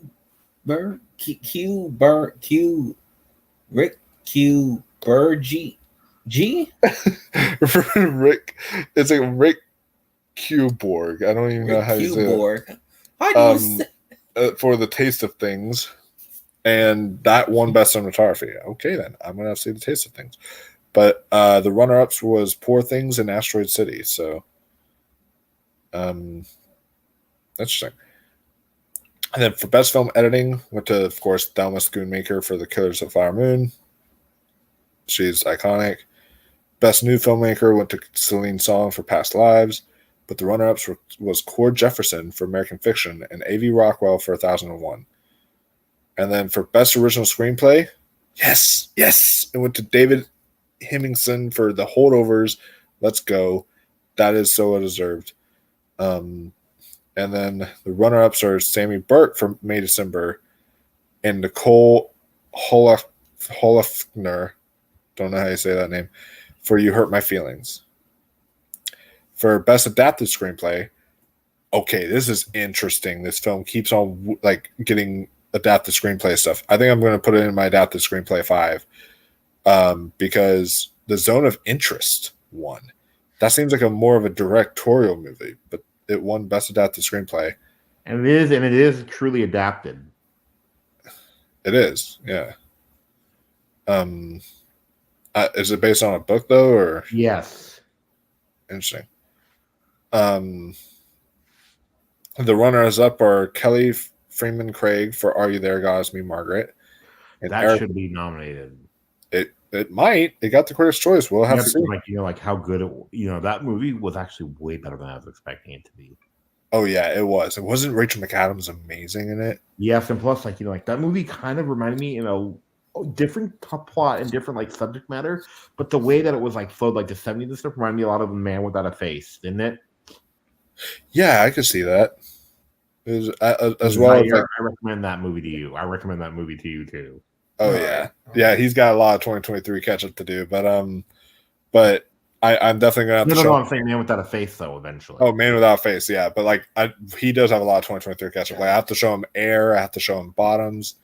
I have to show him several different movies. Past Lives, The Holdover. Past Lives, yeah. So there's a lot he's gonna like there.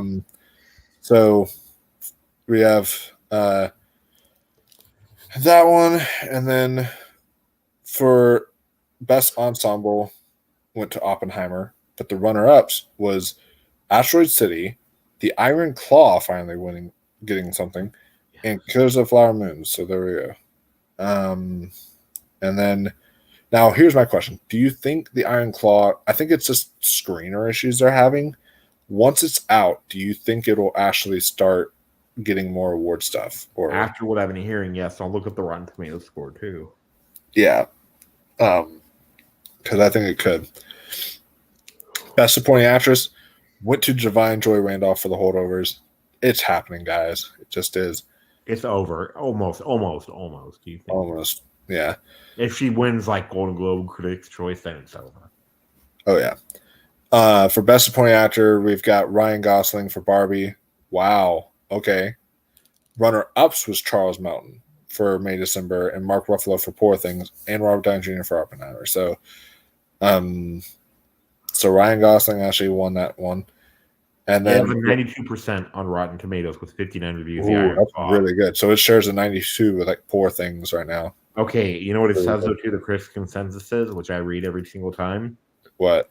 Powerfully acted and profoundly sad, The Iron Claw honors its fact-based story with dramatization, with compassionate exploration of family ties. It's just as hard-hitting as his action in the wrestling ring. Wow. Yeah, that sounds amazing. I could have seen it on Wednesday, but actually not today.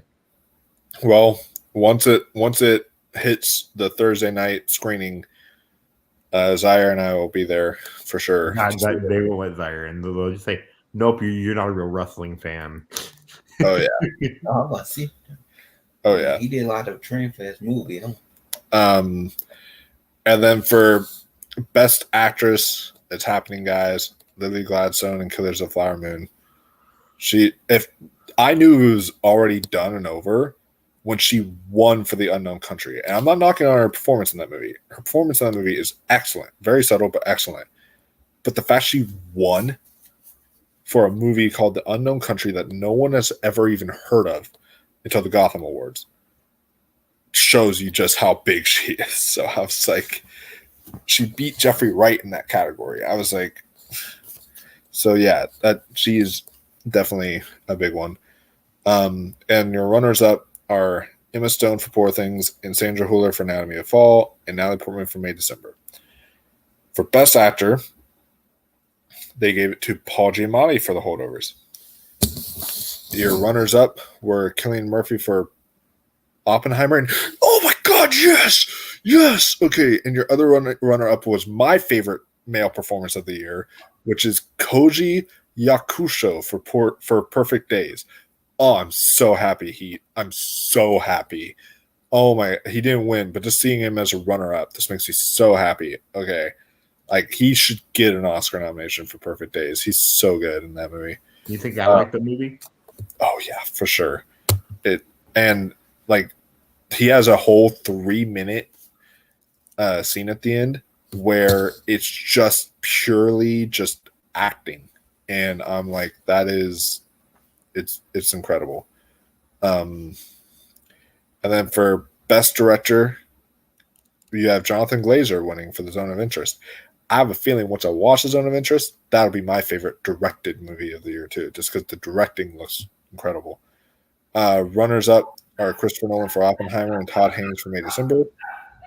And then for best film, they gave it to The Holdovers, but your runners up were Zone of Interest and May December. So that is the Boston Society of Film Critics.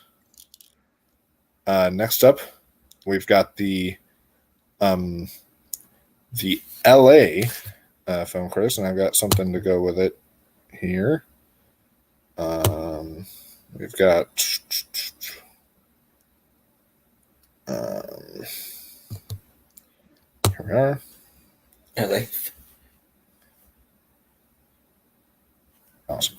So yeah, the LAFCA, which is the LA Film Critic Awards, or LA Film Critic Association Awards, and for starting with the category of best cinematography, the winner was Robbie Ryan for Poor Things. But your runner up was Rodrigo Prieto for both Killers of the Flower Moon and Barbie. For best, Yeah, but no, you gotta admit though, that Barbie cinematography was really good actually.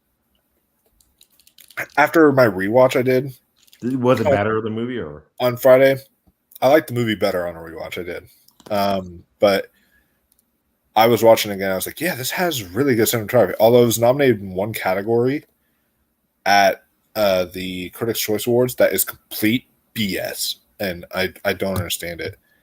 It's like the Tar of this year and what they nominated it in. But for best music / score, your winner was Micah Levi for The Zone of Interest, and your runner-up was Mark Ronson and Andrew Wyatt for Barbie. So wait, what for best? Oh, best music / score. Okay, I'll allow that because they don't specify. But that's the category I talked about that I think it's so dumb that the Critics' Choice nominated for best original score. Like, it has no score. They're literally just confusing the soundtrack with the score. Yeah, the score. It's just thing. like I mean, they're this song the first pretty much. but Sound like Andrew was here, huh? yeah, Andrew was here and I accidentally took him out by accident. Hey, Andrew. So yeah. So I can agree with you on the whole score thing. That there really is no score to Barbie. So there obviously is, but it's not like an oh my god, I remember that score, that musical moment. It's like the best thing about it musically is the song sequences. Yeah. Things like I'm Just Ken and stuff like that. So if music and lyrics are counting, I absolutely see that. Which is why I'm allowing this one, because this one says best music / score. So that's Yeah, like, okay, yeah, that's what I like. Because if it was just best score, no. Yeah. Actually, though, no, like hot take, though. Yes, like I wouldn't even put it in like top 10 scores, even though there for a few musical moments I'm like, okay, I like that. Okay, I like that. There wasn't a lot of like, oh, I'm going to remember this moment, you know. Forever. It felt very generic score wise, which, if you know how much I love this movie, and I am even saying score wise, it's not awful. It's just really, it's like, really? Yeah, it wasn't bad. It wasn't a bad score, but it wasn't a great score either. Okay, I'm gonna give you guys a hot take though. Okay, you know, like, okay, as much as I love the music in Barbie had more music, right? But the Holdovers had better placement. I think that was made it better, honestly.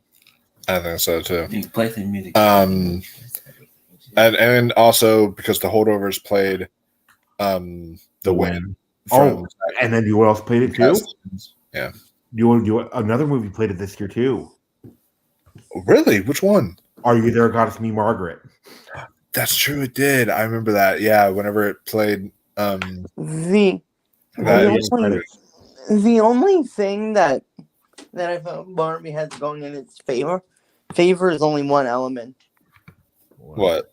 It is best music and lyrics, and this is a movie that literally, for best original song, just in the Globes alone, is like True. 3 songs from that one soundtrack nominated for best original song. But for best production design, speaking of Barbie, your winner was Sarah Greenwood for Barbie, but your runner-up was Shauna Heath and James Price for Poor Things. So I think that I is can see that driven by the trailer for Poor Things for Poor Things alone. I'm like, yeah, I can And see your why that girl was is in gonna Poor Things, best Mike. actress, Also, best cinematography Margaret nomination. Qualley. yeah. Oh yeah, still in one of the top 5 best female performances I've seen this year in Sanctuary. She was so good in that. And then best editing. The best edited movie of the entire fucking year wins. I'm so happy. Zaire, try to say her name. Oh, wow. It's the best edited movie of the year. But there we go. Ooh. Wow. The winner, Laurent C. Then Schedule. Laurent.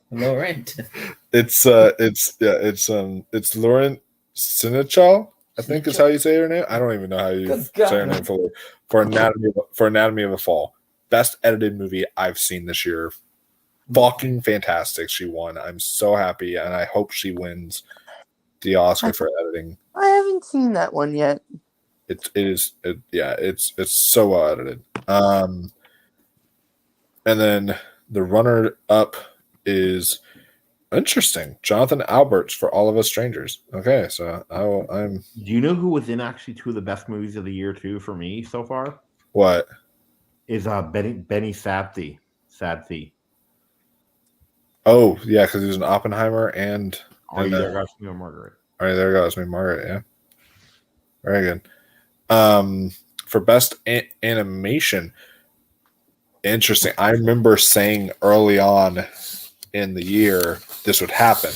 So Across the Spider-Verse is going to win your major media awards, like Critics' Choice Awards, Golden Globes, Oscars, stuff like that. But the one that's going to sweep all the critics stuff, all these smaller critic awards, will be The Boy and the Heron, because The Boy and the Heron again won for best animation, but your runner-up was Robot Dreams. So, for best supporting performance, oh my God, they did it. Even though it's a best supporting performance, yes, they're doing that thing. We still have to be happy because they awarded the 2 best female supporting performances of the entire year. One of them, yes, is Divine Joy Randolph for The Holdovers. And guess who the other is? Rachel McAdams. Yes, Rachel McAdams. Oh, yeah, too. Hey, Zaire, like, do with the best supporting performances, Zaire, though. Who? No. Do you what the difference is between the two things? Okay, one's not the main character, but it's a No. Explain to him, Mike. About the supporting performance thing. So is it about like? I don't think he knows about how they don't break it up. So yeah. So what he's talking about is like right here it says best supporting performance and best lead performance. Unlike your best lead actor and actress and best supporting actor and actress, and the reason they do that is so non-binary people can be included if they want, or people of other genders and such. Are you kidding me? That's why they call it best supporting performance and I thought it best was lead a side character and the main character. It was one of those things like that. Yeah. So I thought the side character, the main character. It is, but it's also they also did it for that reason. So they only give out two acting awards a year instead of 4. Yeah. Are you kidding? Which I am not a fan of. It's crazy. But your runner-up, interesting they did this. So she's campaigning as lead, but the runner-up here was actually Lily Gladstone for Killers of the Flower Moon for best supporting performance. And then you also your runner-up for best supporting performance also went to Ryan Gosling for Barbie. So Just though, don't be surprised if something happens on Oscar nomination morning though. If she gets in, No. I mean, like they could pull a Judas and the Black Messiah.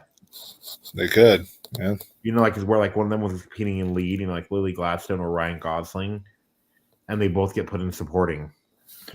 Oh no! I meant or if Ryan Gosling gets put in lead. I mean, I can see that. Yeah. And then best lead performance, we have interesting. She won for both. Okay. They have 3 winners. All right. Technically, I guess they're combining Sandra Hüller's performances because they say Sandra Hüller for Anatomy of Fall and The Zone of Interest. And then you have also Emma Stone for Poor Things. So those are your winners for best lead performance. Your runners-up were Andrew Scott for All of Us Strangers and Jeffrey Wright for American Fiction. And then best screenplay went to Andrew High for All of Us Strangers. I cannot wait to see that. And then runner-up was Sammy Birch for May December. Interesting. And then he gets to say it now. So for best on camera too. For best documentary / nonfiction. Oh, there you go. Read it under best documentary / nonfiction. Here you go, Andrew. Okay. Oh. Lo, L. Okay. Elise Tro de Gross. What is this? Who read this word? What is it? It's the food thing. Yeah, that's the food thing. Again. We start the gross. The grace. T guess gross. Okay. What? I don't know what that is. You forgot the menus. That part you have to say. Oh my God. That part too. You forgot those parts. The menus. no. Paris. Is this a long title? Is this That's the whole time. Yeah. I was just looking up too, and guess what was Andrew Scott's one of his first movies was? What? Saving Private Ryan. He wasn't that. I remember that. Yeah. You know who it said he played though? Who? Soldier on the Beach. How memorable. Wow. How memorable. So that just proves how underrated he is. Jeez. Soldier on the Beach. He's such an underrated actor. It's insane. My brother was Soldier on the Beach. I still need to watch Saving Private Ryan. Really? I don't know if you. I think you'll respect it more than you'll like it. It's on my list of movies to watch. Cause Andrew, I'm gonna warn you though, it's very, very disturbing. It is. Okay. It's the most. It's literally. It's so graphic in its violence that it's actually made veterans who watched it squirm. Yeah, Andrew, there's the scene, right? Andrew, there's the scene where the soldier gets his arm blown off, right? And then he's seen literally walking over, picking up his arm, and he gets shot dead. Yeah. And then you see this guy's stomach turned inside out as he's screaming for his mama. Yeah, it's really, really hard to watch. On the Battle of Normandy. Hey, Mike, though, do I realize too watching it again though? What? You think that Matt Damon is in it throughout, right? Yeah. He's not. How much is he in it? He comes in around the hour and 50 minute mark out of a 2 hour and 45 minute movie. Yeah. But yeah. But the best picture went to The Zone of Interest, and your runner-up was Oppenheimer. So interesting. So Zone of Interest creeping up there. It's looking like it's going to be pretty much a competitor for best picture. Now we head on to the big award show of the evening, which is the Critics' Choice Awards, and then AKA the old Golden Globes in disguise. Yeah, pretty much. Because I have to just say this right now. All right. Previously, the record was held by Everything Everywhere All at Once, and I think La La Land, if I remember correctly. No. Okay, no. It was La La Land had it first at 13. Then it was Everything Everywhere All at Once at 14. Okay. Now it's Barbie at 18. Yeah, now Barbie has 18 Critics' Choice nominations. And I understand the 3 songs kind of cheats it out, but like there are certain categories that they nominate for where I'm like, okay, now you're just showing off. You know, there's like, you don't need to nominate it for Best Original Score. That was dumb. You take that one out.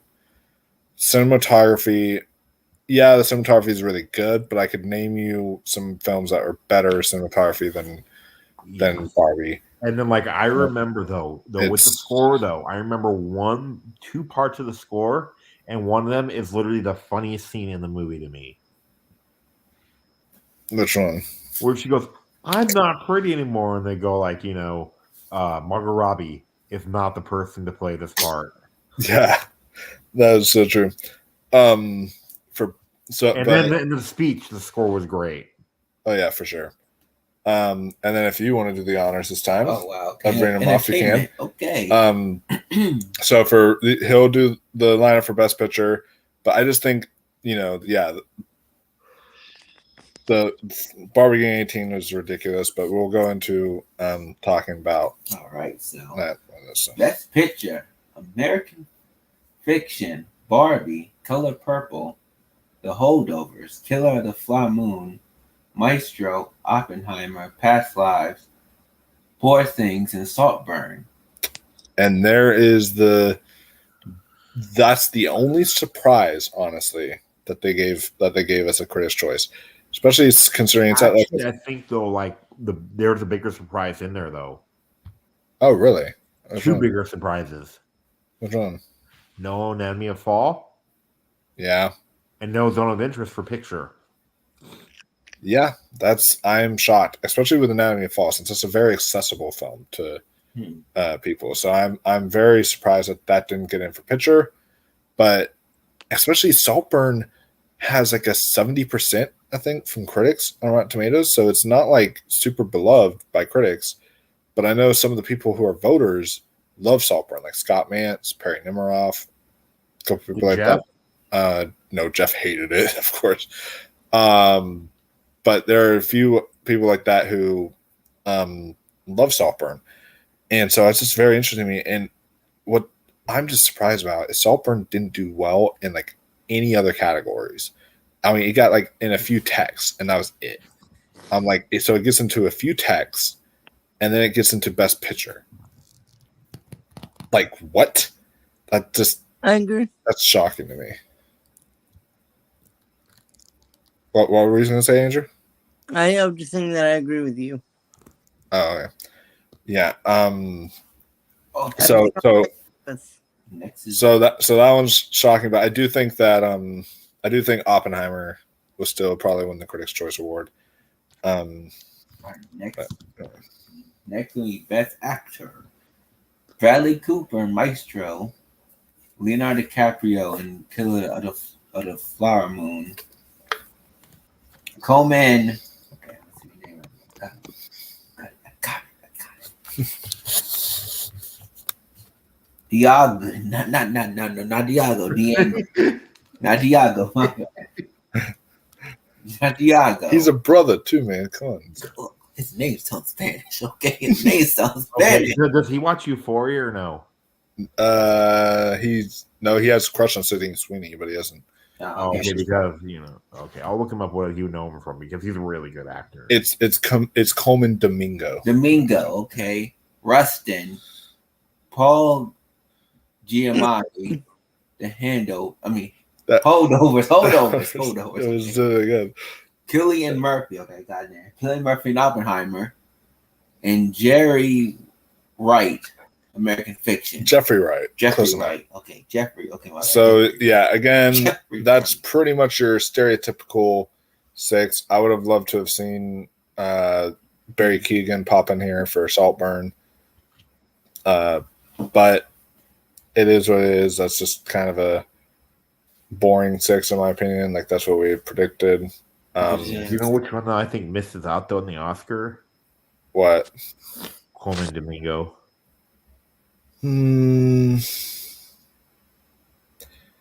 Honestly,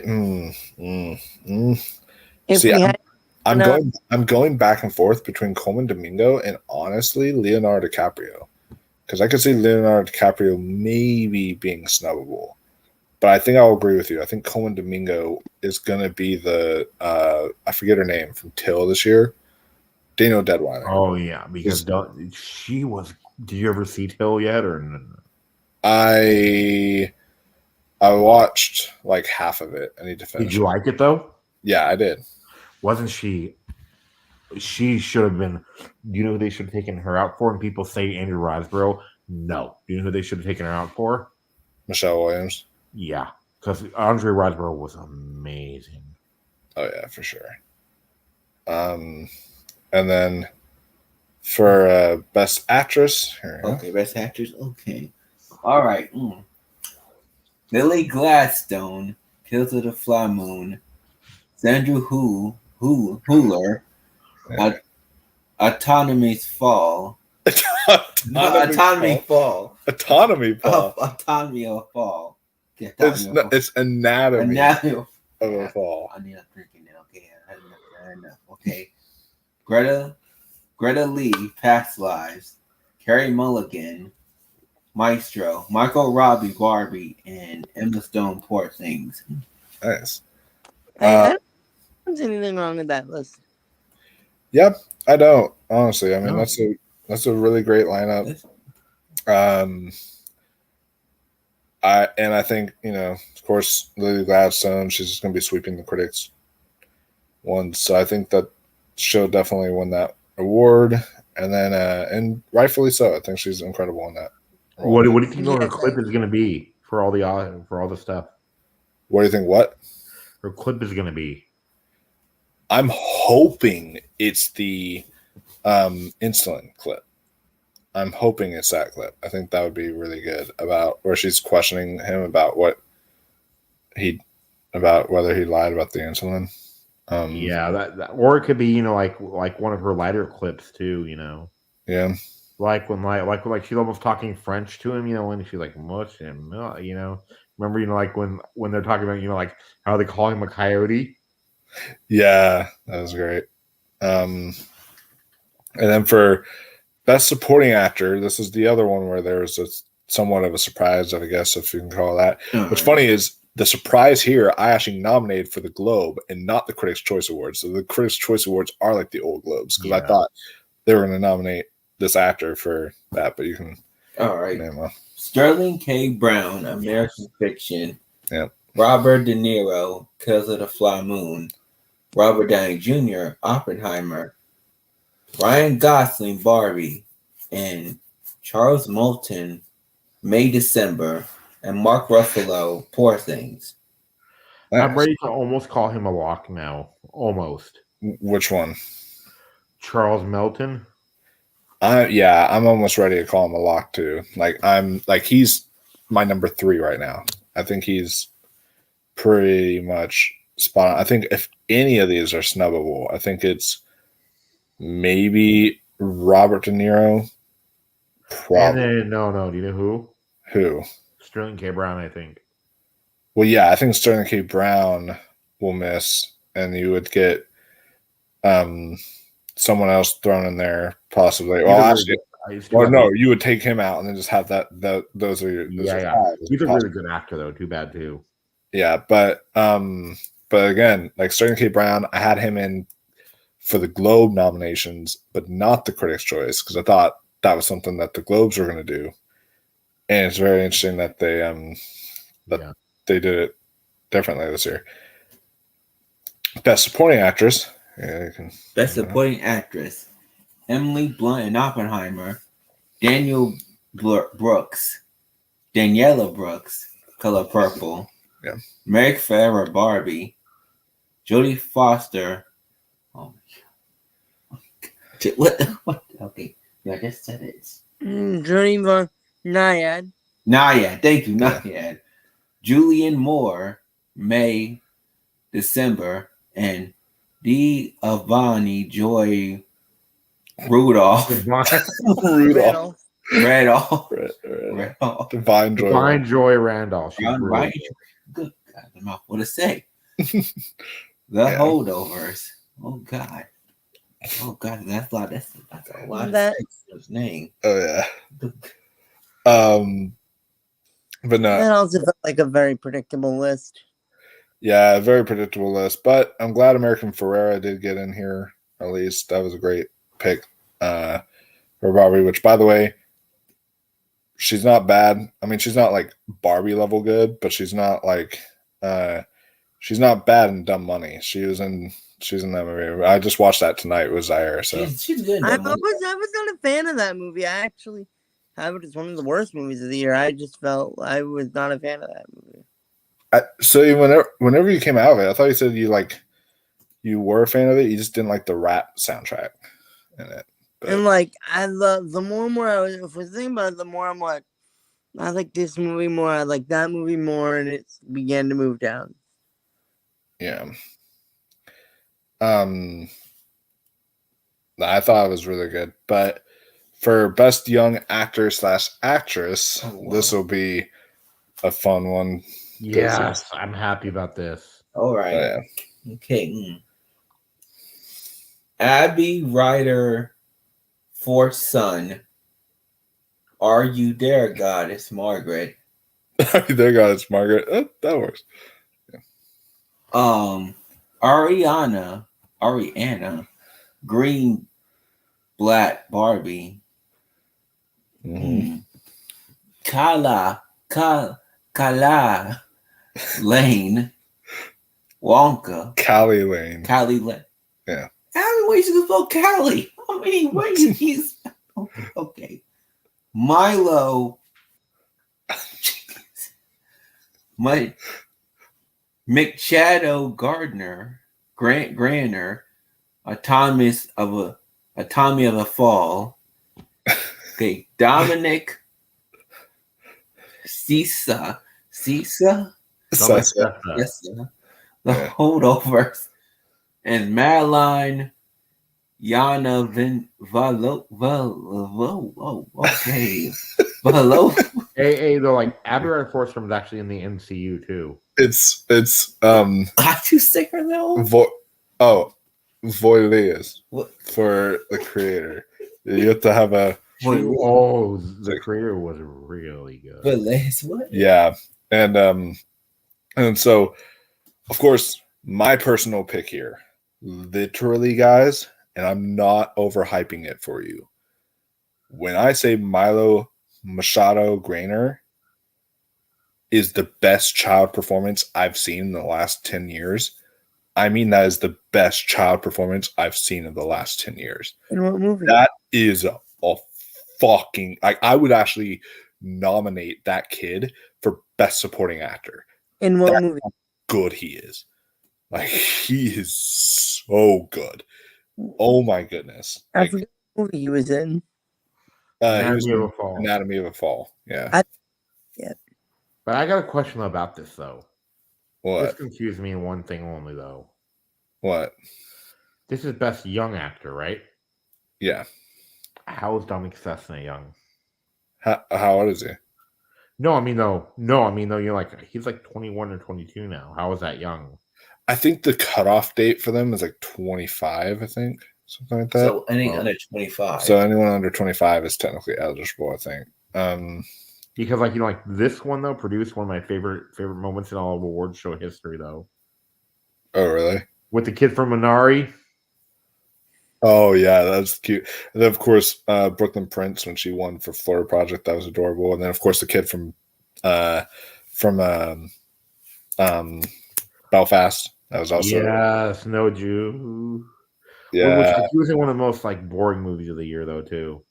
Yeah, which was Haunting in Venice. Haunting in Venice, yeah, not that great.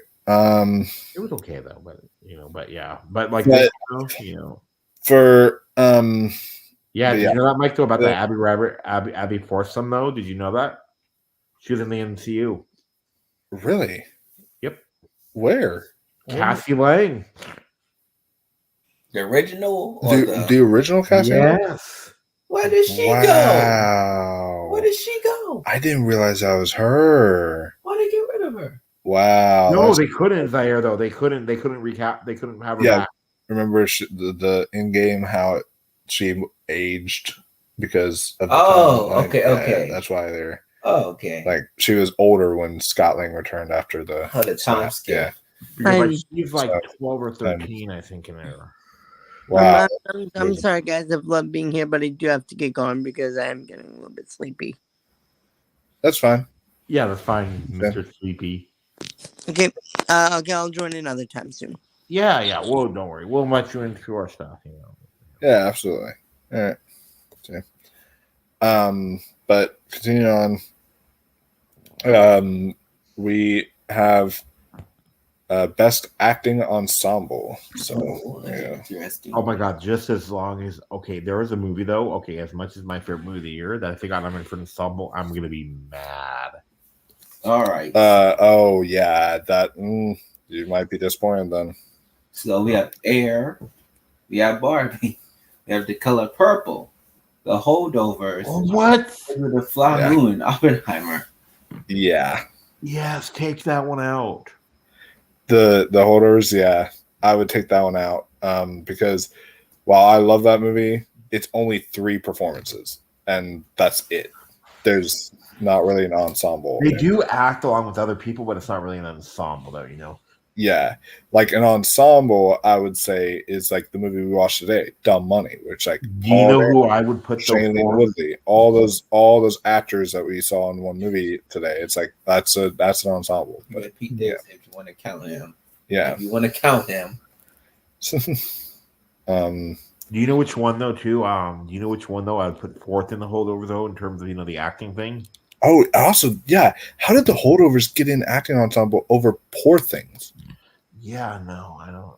Because Poor Things is Mark Ruffalo, Emma Stone, Willem Dafoe, Margaret Qualley, and more, and more. So it's like I don't know how it missed that. That's kind of ridiculous. But the rest of them all make sense, other than the holdovers. But you know who I put fourth in the holdovers though? In terms of the acting thing. Who? The Jerky Kid. The Turkey Kid? The Jerky. The Jerky, yeah. Remember him? Yeah, I think I do. The one that says, the one that told the Asian kid, where's your rickshaw? Oh, yeah, I know what you're talking about now. You know what's funny about that, too? What? The kid's Korean, right? Yeah. There are no rickshaws in Korea. Oh, my gosh. What? Oh, my God. But for Best Director, oh, wow. here is your Best Director. Best Director, Bradley Cooper, Maestro, Greta Gerwig, Barbie. I'm saying it name. Your Gus. Your Gus. Tumels, Close enough. Poor Things, Christopher Nolan, Oppenheimer, Alexander Payne, The Holdovers, Martin Scorsese, Killer of the Flower Moon. Yeah. So that's 6 nominees. Of those 6, which one do you think is the most snubbable? Let's hear the names again. Sorry, It was Bradley Cooper for Maestro, Greta Gerwig for Barbie, Yorgos Lanthimos for Poor Things, Christopher Nolan for Oppenheimer, Alexander Payne for The Holdovers, and Martin Scorsese for Killers of the Flower Moon. As much as I could say it, Alexander Payne. Yeah, although they could also be a whole. Well, because we're already going to award Bradley Cooper his Best Actor nomination, maybe we could snub him for Director. I don't think they would do that for 2 movies in a row, though, that he should have been nominated for. Yeah, because he missed out on Star is Born. True. So I can see something like that happening. And I can see them just axing Alexander Payne, unfortunately, but Alexander Payne should stay, I would say. Of course, I'd say get rid of Greta Gerwig, but that's just me. Get rid of girl. So Zaire, did you like it or no, Barbie? It has its problems though. Yeah, It's not a. I would say like put in Justine Triet instead of like Greta Gerwig if you want a female director. But best adapted screenplay, I will let you do that. Okay. Kelly Furman. Are you there, God? It's me, Margaret. Andrew. Hi. Yeah, Hey. that was right. Hey. All the Strangers. Core Jefferson. American Fiction. I think it was cool. Okay. Tony McNaira. Poor Things. Okay. Christopher Nolan, Oppenheimer, and Eric Roth and Martin Scorsese for Killers of the Flower Moon. Nice. I'm so glad Are You There, God? It's Me, Margaret got in here, but I'm so mad that they snubbed Rachel McAdams. Like the Critics' Choice Awards. They're going. I think she's snubbable. I think she's not going to give in. Do you? I don't think she is either. Unfortunately, I think she would be so deserving. Like she would be my runner-up. And plus, did you know that book's actually one of the most banned books in the country? Oh wow! I mean, I'm kind of not surprised, I guess, because of his themes, but that's crazy. It's like I'm thinking though, it's a part of life, Yeah, I do want to read Poor Things. That sounds interesting. Yeah, I know. I meant though, Are You There, God? It's Me, Margaret. Oh yeah, and I think it's a very popular book too. So yeah, Are You There, God? It's Me, Margaret. But it's like one of the highest selling books. Yeah, it's banned in. Hey, Zaire, do you know why it's banned though? I wasn't know because it teaches girls about puberty. Yeah. Wow. Jesus. Well, okay. Okay. So for adapted screenplay, though, I do think this one's probably going to go to Killers of the Flower Moon, or it could go to like All of Us Strangers or something like that. Maybe American Fiction. I don't really know yet. I'll have to see. Best original screenplay. Screenplay. Okay, original. All right. Sammy Birch, May December. Alex Convoy, Air. Bradley Cooper, Josh Singer, Maestro. Greta Gerwig, Noah Baumbach, Barbie. David Hemmingson, The Holdovers, and Sing Song, Past Lives. Yeah. Celine Song for Past Lives. Got in for original screenplay. I think that's happening. She might miss director, but I think she's like this year. The girl that wrote Women Talking, I think she's like her this year. I forget her name right now, but I can see her. Sarah Polley. Yeah, I think she's like this year. Sarah Polley. I think she's going to win for best original screenplay everywhere. I think so. That'll be pretty good, and it's well deserved too. So, and then for although I could see May December upsetting and at the Critics' Choice Awards there. That writing was really good. It was so well done. It's my favorite screenplay of the year. I really hope that May December wins something there. And then for best cinematography, there you go. Best cinematography. Okay. Wow. Matthew Libatique.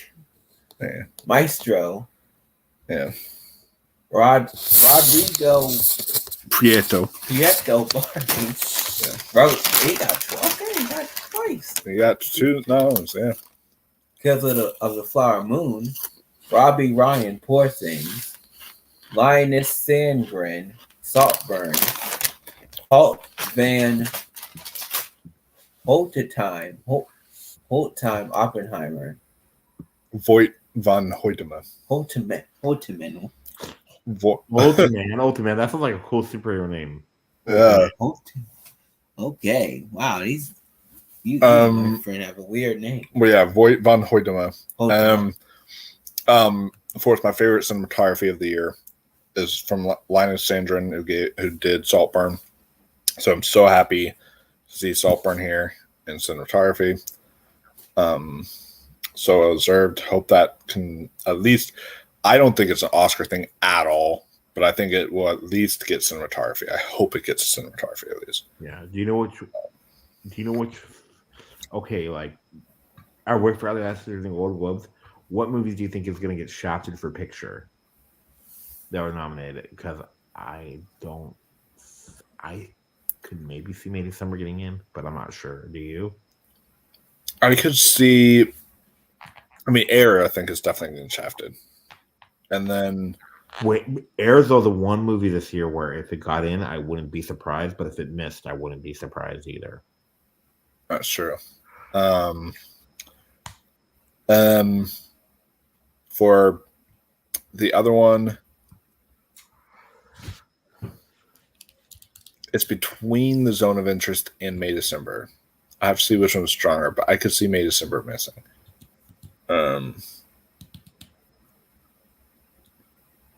For best production design, Production design. Okay, production. Susie Davies,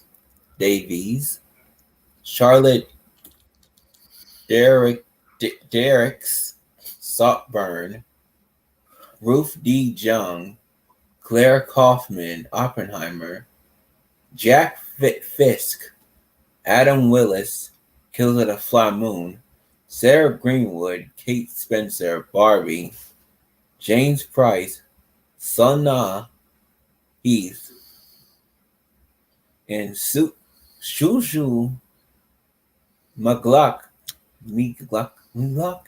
Poor Things. What? It's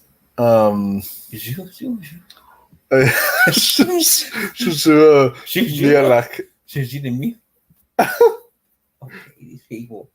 Adam Stackhosen and Chris Moran, Astro City. Yeah, I'm super happy for Asteroid City and my favorite production design of the year, which is also Saltburn. I'm very happy that those got in there. I think that's excellent, and I hope Saltburn can go through the Academy. Don't really have much there to say about that category, but I think though Saltburn's all. I think that Poor Things is almost locked in for Best Picture now. Poor Things almost locked in. Oh no, it's locked in. It's been locked in. I think. What about you? Think The Holdovers is locked in now? Or? Yeah, The Holdovers is locked in. Poor Things is locked in. Like Barbie, Maestro, Killers of the Flower Moon, all those are locked in. Oppenheimer, stuff like that, obviously. So, I wish Barbie wasn't locked in. It's a good movie, but it's not. Yeah. Now, for best, think it has a chance to win though. You think it has a chance to win Best Picture? I honestly do now, which makes me scared. But best editing makes me mad because the best editing of the actual year didn't get nominated. That's one thing I wanted to point out real quick is the Critics' Choice Awards were so anti international films. It really bugged me. The Golden Globe Awards gave us some great international surprises like Alma Poissy for Fallen Leaves and all that stuff. But the Critics' Choice Awards was literally none of their Best Picture lineup was international features. So they're just very anti-international features this year, and it bugs me because we have had some amazing international films this year. But for best editing, I'll let you read it. Best editing. All right. William Goldenberg, Air. Nick Holy, Barbie. Jennifer Lame. That's a Poor name. Oppenheimer. Okay. Your ghost Maeve Maeve Rope Gusses, poor things. Timmy Lee Tamala Snookmaker? Snot maker. Snotmaker? He just said Thelma Schoonmaker from who did Killers of the Flower Moon as Snot Maker. These people, these things. Okay.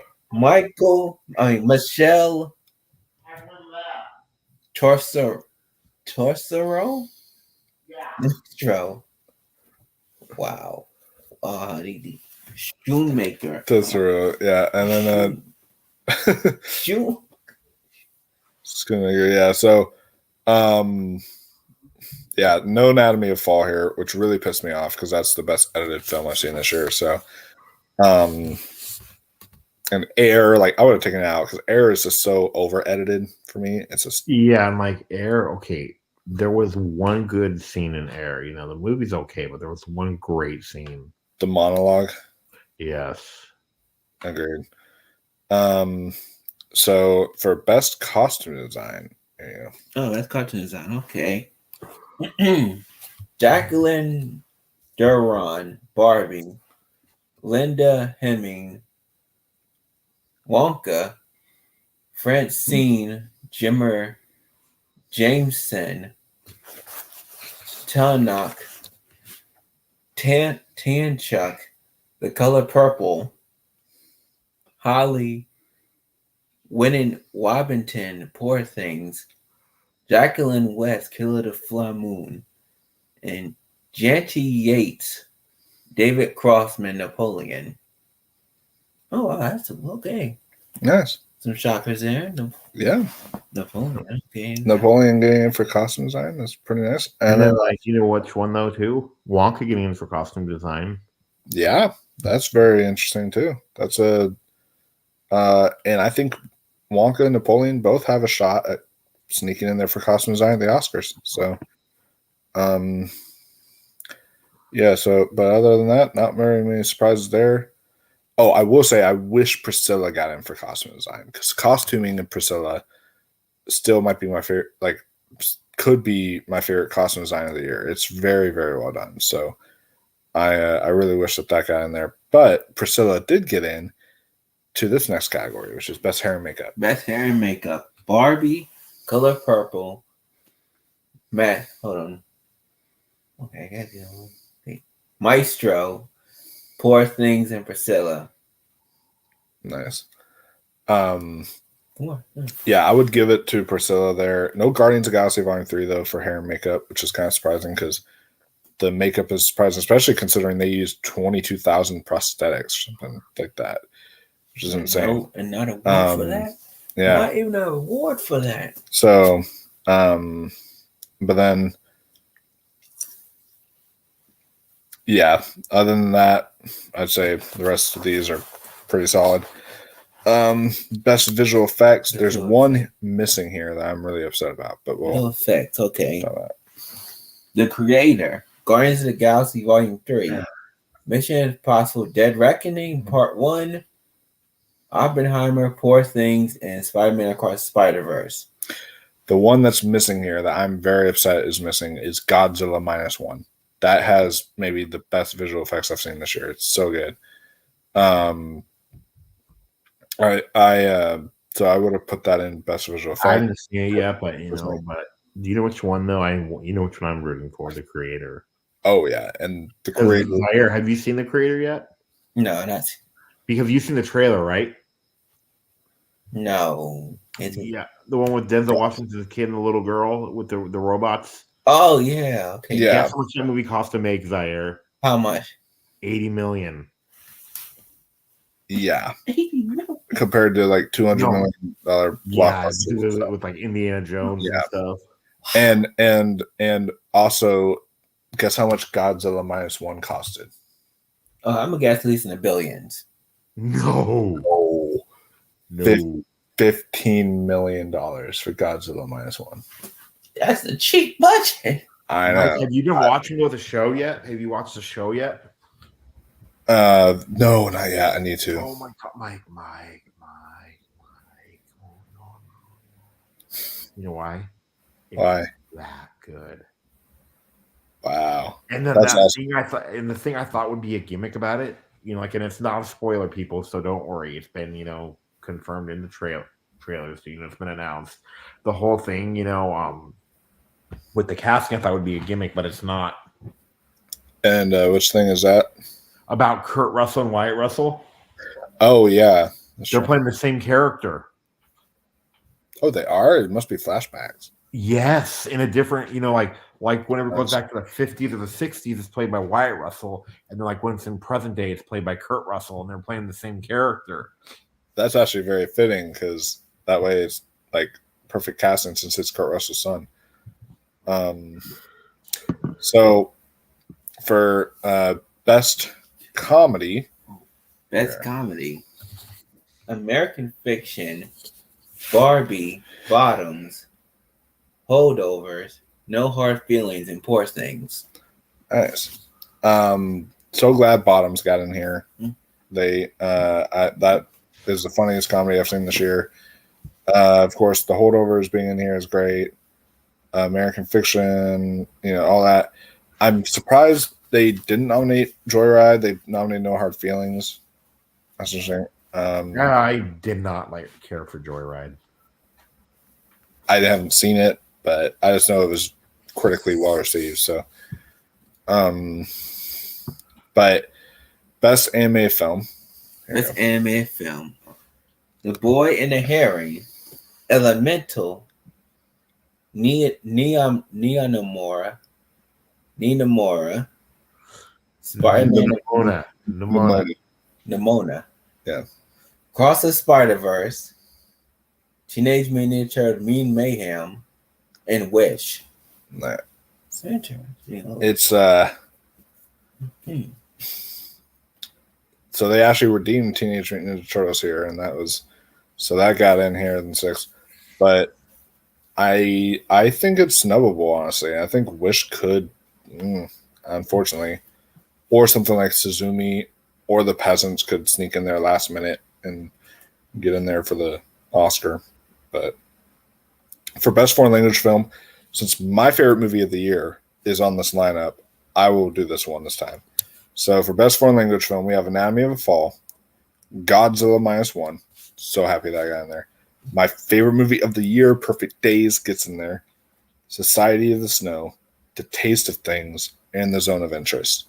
So great lineup. Of course, if it's my favorite movie of the year, I want Perfect Days, to win this. But I think this one's going to go to Anatomy of a Fall, and I would not be mad about that at all. What's funny to me, Ross, is that Anatomy of a Fall is like going to win all these Best International Feature Oscar awards and all this stuff like that. Yeah, it's not even eligible for the Oscar because they submitted The Taste of Things. So it's really just like the whole thing with like Oppenheimer. It's going to win all these visual effects awards, but it can't win the Oscar. Yeah, it's very, very odd. So I don't think that'll stop Anatomy of Fall's chances of getting nominated, but this is something to put out there. And then for we have 2 more categories. So here's best song. Best song. Dancing Night, Barbie. I'm Just Kidding, Barbie. Yep. Peaches, Super Mario Brothers movie. Road to Freedom, Rustin. The Wish, This Wish. What I Was Made for, Barbie. Yeah. Are you kidding me? 3 Barbie songs are going to nominate. Are you kidding me? That won't happen though. It's not. There can only be 2, and I think Dance the Night will be the one that gets the chopping block. And I can see literally all the rest of these being here now. Yeah. Oh yeah. Too. And Peaches, This Wish, and What Was I Made For? There was a year though where literally the Muppet movie was the only one that could win the Oscar. I remember that, yeah, because it was like only 2 songs, right? Yeah, only 2 songs were nominated. It was the Muppet movie, and both of them were from the Muppet movie. Wow, that's wild. I don't know Not though, but I remember back in the day when they did like three. They would do like three nominees for like best makeup and hairstyling and stuff too. Like that was like kind of interesting. I could see This Wish being cut out for that Diane Warren song from like 80 for Brady or something, just because she's Diane Warren. Literally. which guys that was actually one of my biggest surprises of the year too. Oh yeah. It was like actually the worst movie ever, and it was not bad because you literally texted me being like, I think I just saw the trailer for the worst movie of the year, and then we watched it, and it was like, wow, okay, it wasn't that bad. No, it wasn't. Did you see it there? 80 for Brady? 80 for Brady, yeah. I see Walmart all the time. I'm like, what's this movie? It doesn't look appealing. Yeah. It's not awful. We thought that first too.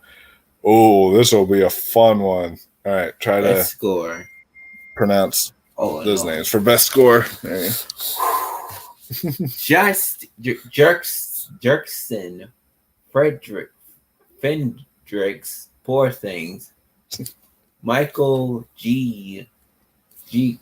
Giacchino, Society of Snow, Ludwig Gorson, Oppenheimer, Daniel Pemberton, Spider-Verse, Robbie Robinson, because of the Flower Moon, and Mark Ronson and Andrew Wyatt, Barbie.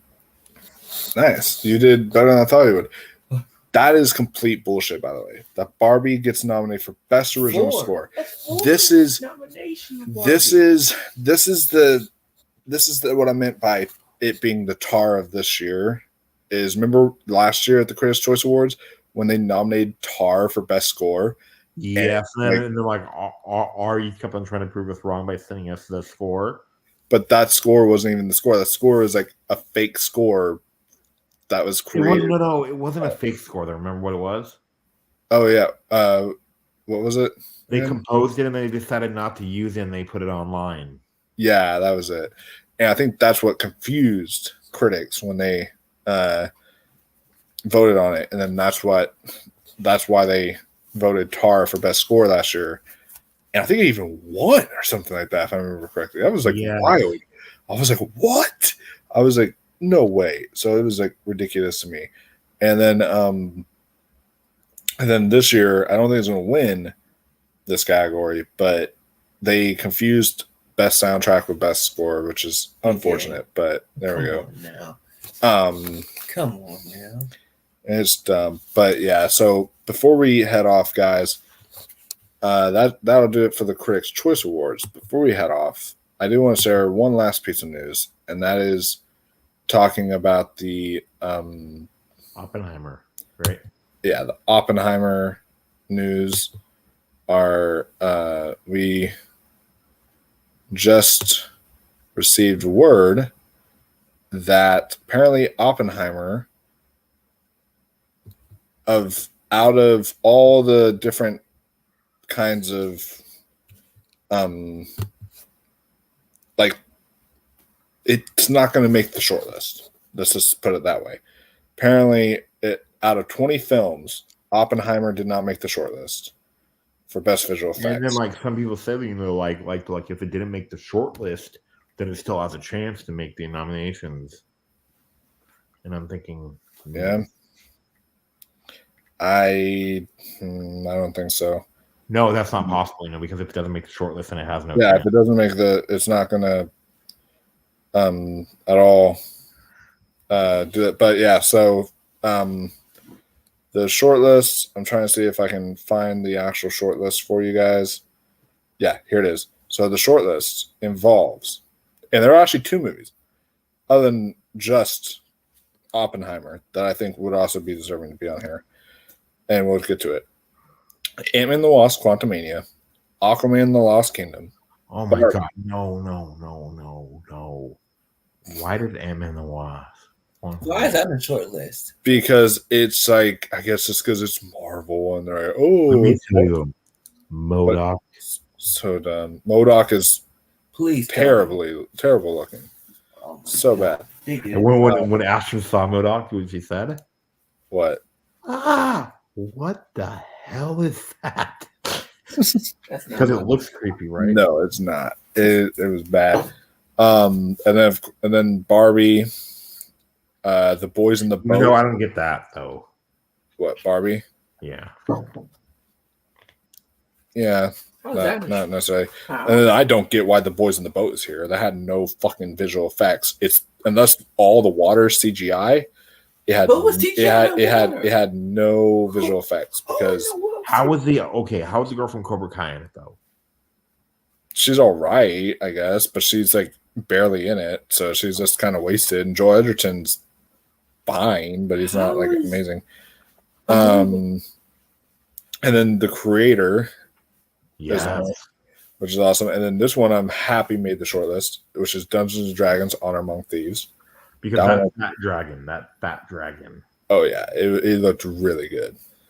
And then Godzilla -1 is in there, which also made me really happy. And then Guardians of the Galaxy Volume 3.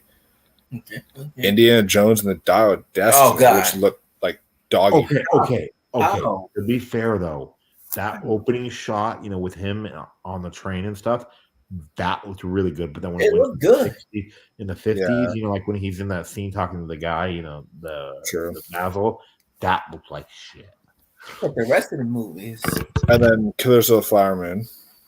I don't get how that one though. Apparently the horses in it were all CGI. What? Apparently, No real horses. that's what I read. I read like the animals in the movie were all CGI or something. Man, we need real But animals. but then the Marvels How? What? got in for there, and I then never saw it. Did you? and then no, not yet. I don't think I'm going to. I wouldn't want to see it. Mission Impossible: Dead Reckoning Part 1 got in there. Napoleon, which makes sense, and then Naiad got in there. I haven't seen Naiad, I but don't remember any CGI. Okay, there was one scene where it was CGI, but it was so comical. oh boy, She accidentally steps on a jellyfish. wow. And then I'll get to show you her set from it. Do you know why? She gets these Why? scars that look fake. Oh no.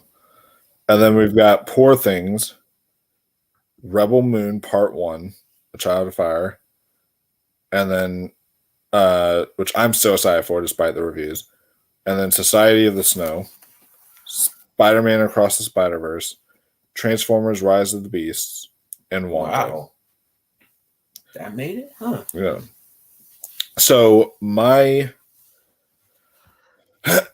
so I would just have to say that like one of the other films on here that are missing that I think is a travesty that it's missing. On top of Oppenheimer missing, like take out Boys in the Boat, put in Oppenheimer, and then take out either Barbie or Naiad and put in Gran Turismo. I don't know why Gran Turismo is missing visual effects. The visual effects in that movie are fantastic. Yes. Like the racing sequences, the scene where like the car falls off the flipping the car. Like, fall, like completely flips out of the arena. And then, like, I love the part where it turns into the game and back and forth. Remember? Yeah, like the visual effects are very, very good in that movie. So I think like it is ridiculous that Gran Turismo is not on the short list either. So kind of a disappointing short list overall for us this year, but but we'll have to wait for all the other short lists to come out and then tell you guys about. Do you think that like should there be short lists for the other categories too? You think or no? Like the big categories. I like surprises, I guess, but and those other major categories. So I'm fine without it. If they did it, I wouldn't complain, but I'm fine if they don't do it either. So that's just the way I look at it. But yeah, guys, that'll do it for this episode of Awards Roundtable. It went longer today, but we had a lot to cover. So, and we've been trying to plan this since Wednesday. Yeah, and this guy took a long time to pronounce names too. So that's another reason. And Zaire loves pronouncing the name. He wants to do it every single time. But no, We love doing this show for you guys. Yeah. And we will come back here again to discuss probably when are the next, I don't know when the next award. We'll be doing other stuff, yeah.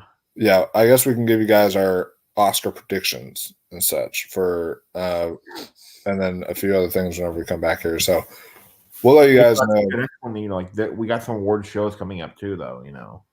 Yeah, we also have some award shows. We have an award show ourselves planned, the Mega Awards. I'm hosting this year with Ross, and we're gonna have presenters and all sorts of stuff like that for you guys. So it'll be exciting.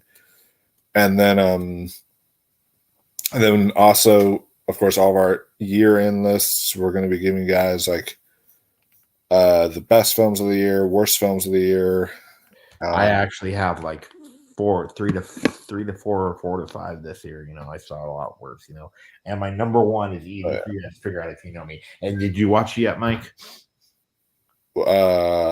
Exorcist Believer. Oh no, not yet. You gotta pain through it, man. You gotta. I don't know. Mike, we'll make it our own drinking game, and I'll join with you so you don't have to suffer. and speaking of drinking game, after rewatching it on Friday, Andrew I know would love to join this, but I'm considering doing a drinking game on the channel to Barbie. And we have to drink every time they say patriarchy, and we have to drink every time they use the word beach. Oh, which is so. Oh my god! Oh yeah, too. I looked up one time, like this hook drinking game, right? Yeah. Oh my god, no! They said every single time the word hook is said, you got to take a drink. Oh my god! Oh my! It's just like the Room one. Whenever the Room, when we already did it, it was already bad enough. We went through like so many beers, but then they said a bonus one you could do is every time that they say like Johnny's name, and that would have been like 63 other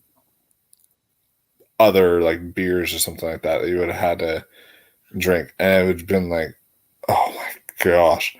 So it was like horrible. It was either Johnny's name or the girl's name or something like that. You had to take like 63 other beers, something like that. It was like ridiculous. Have you seen The Room, Zaire?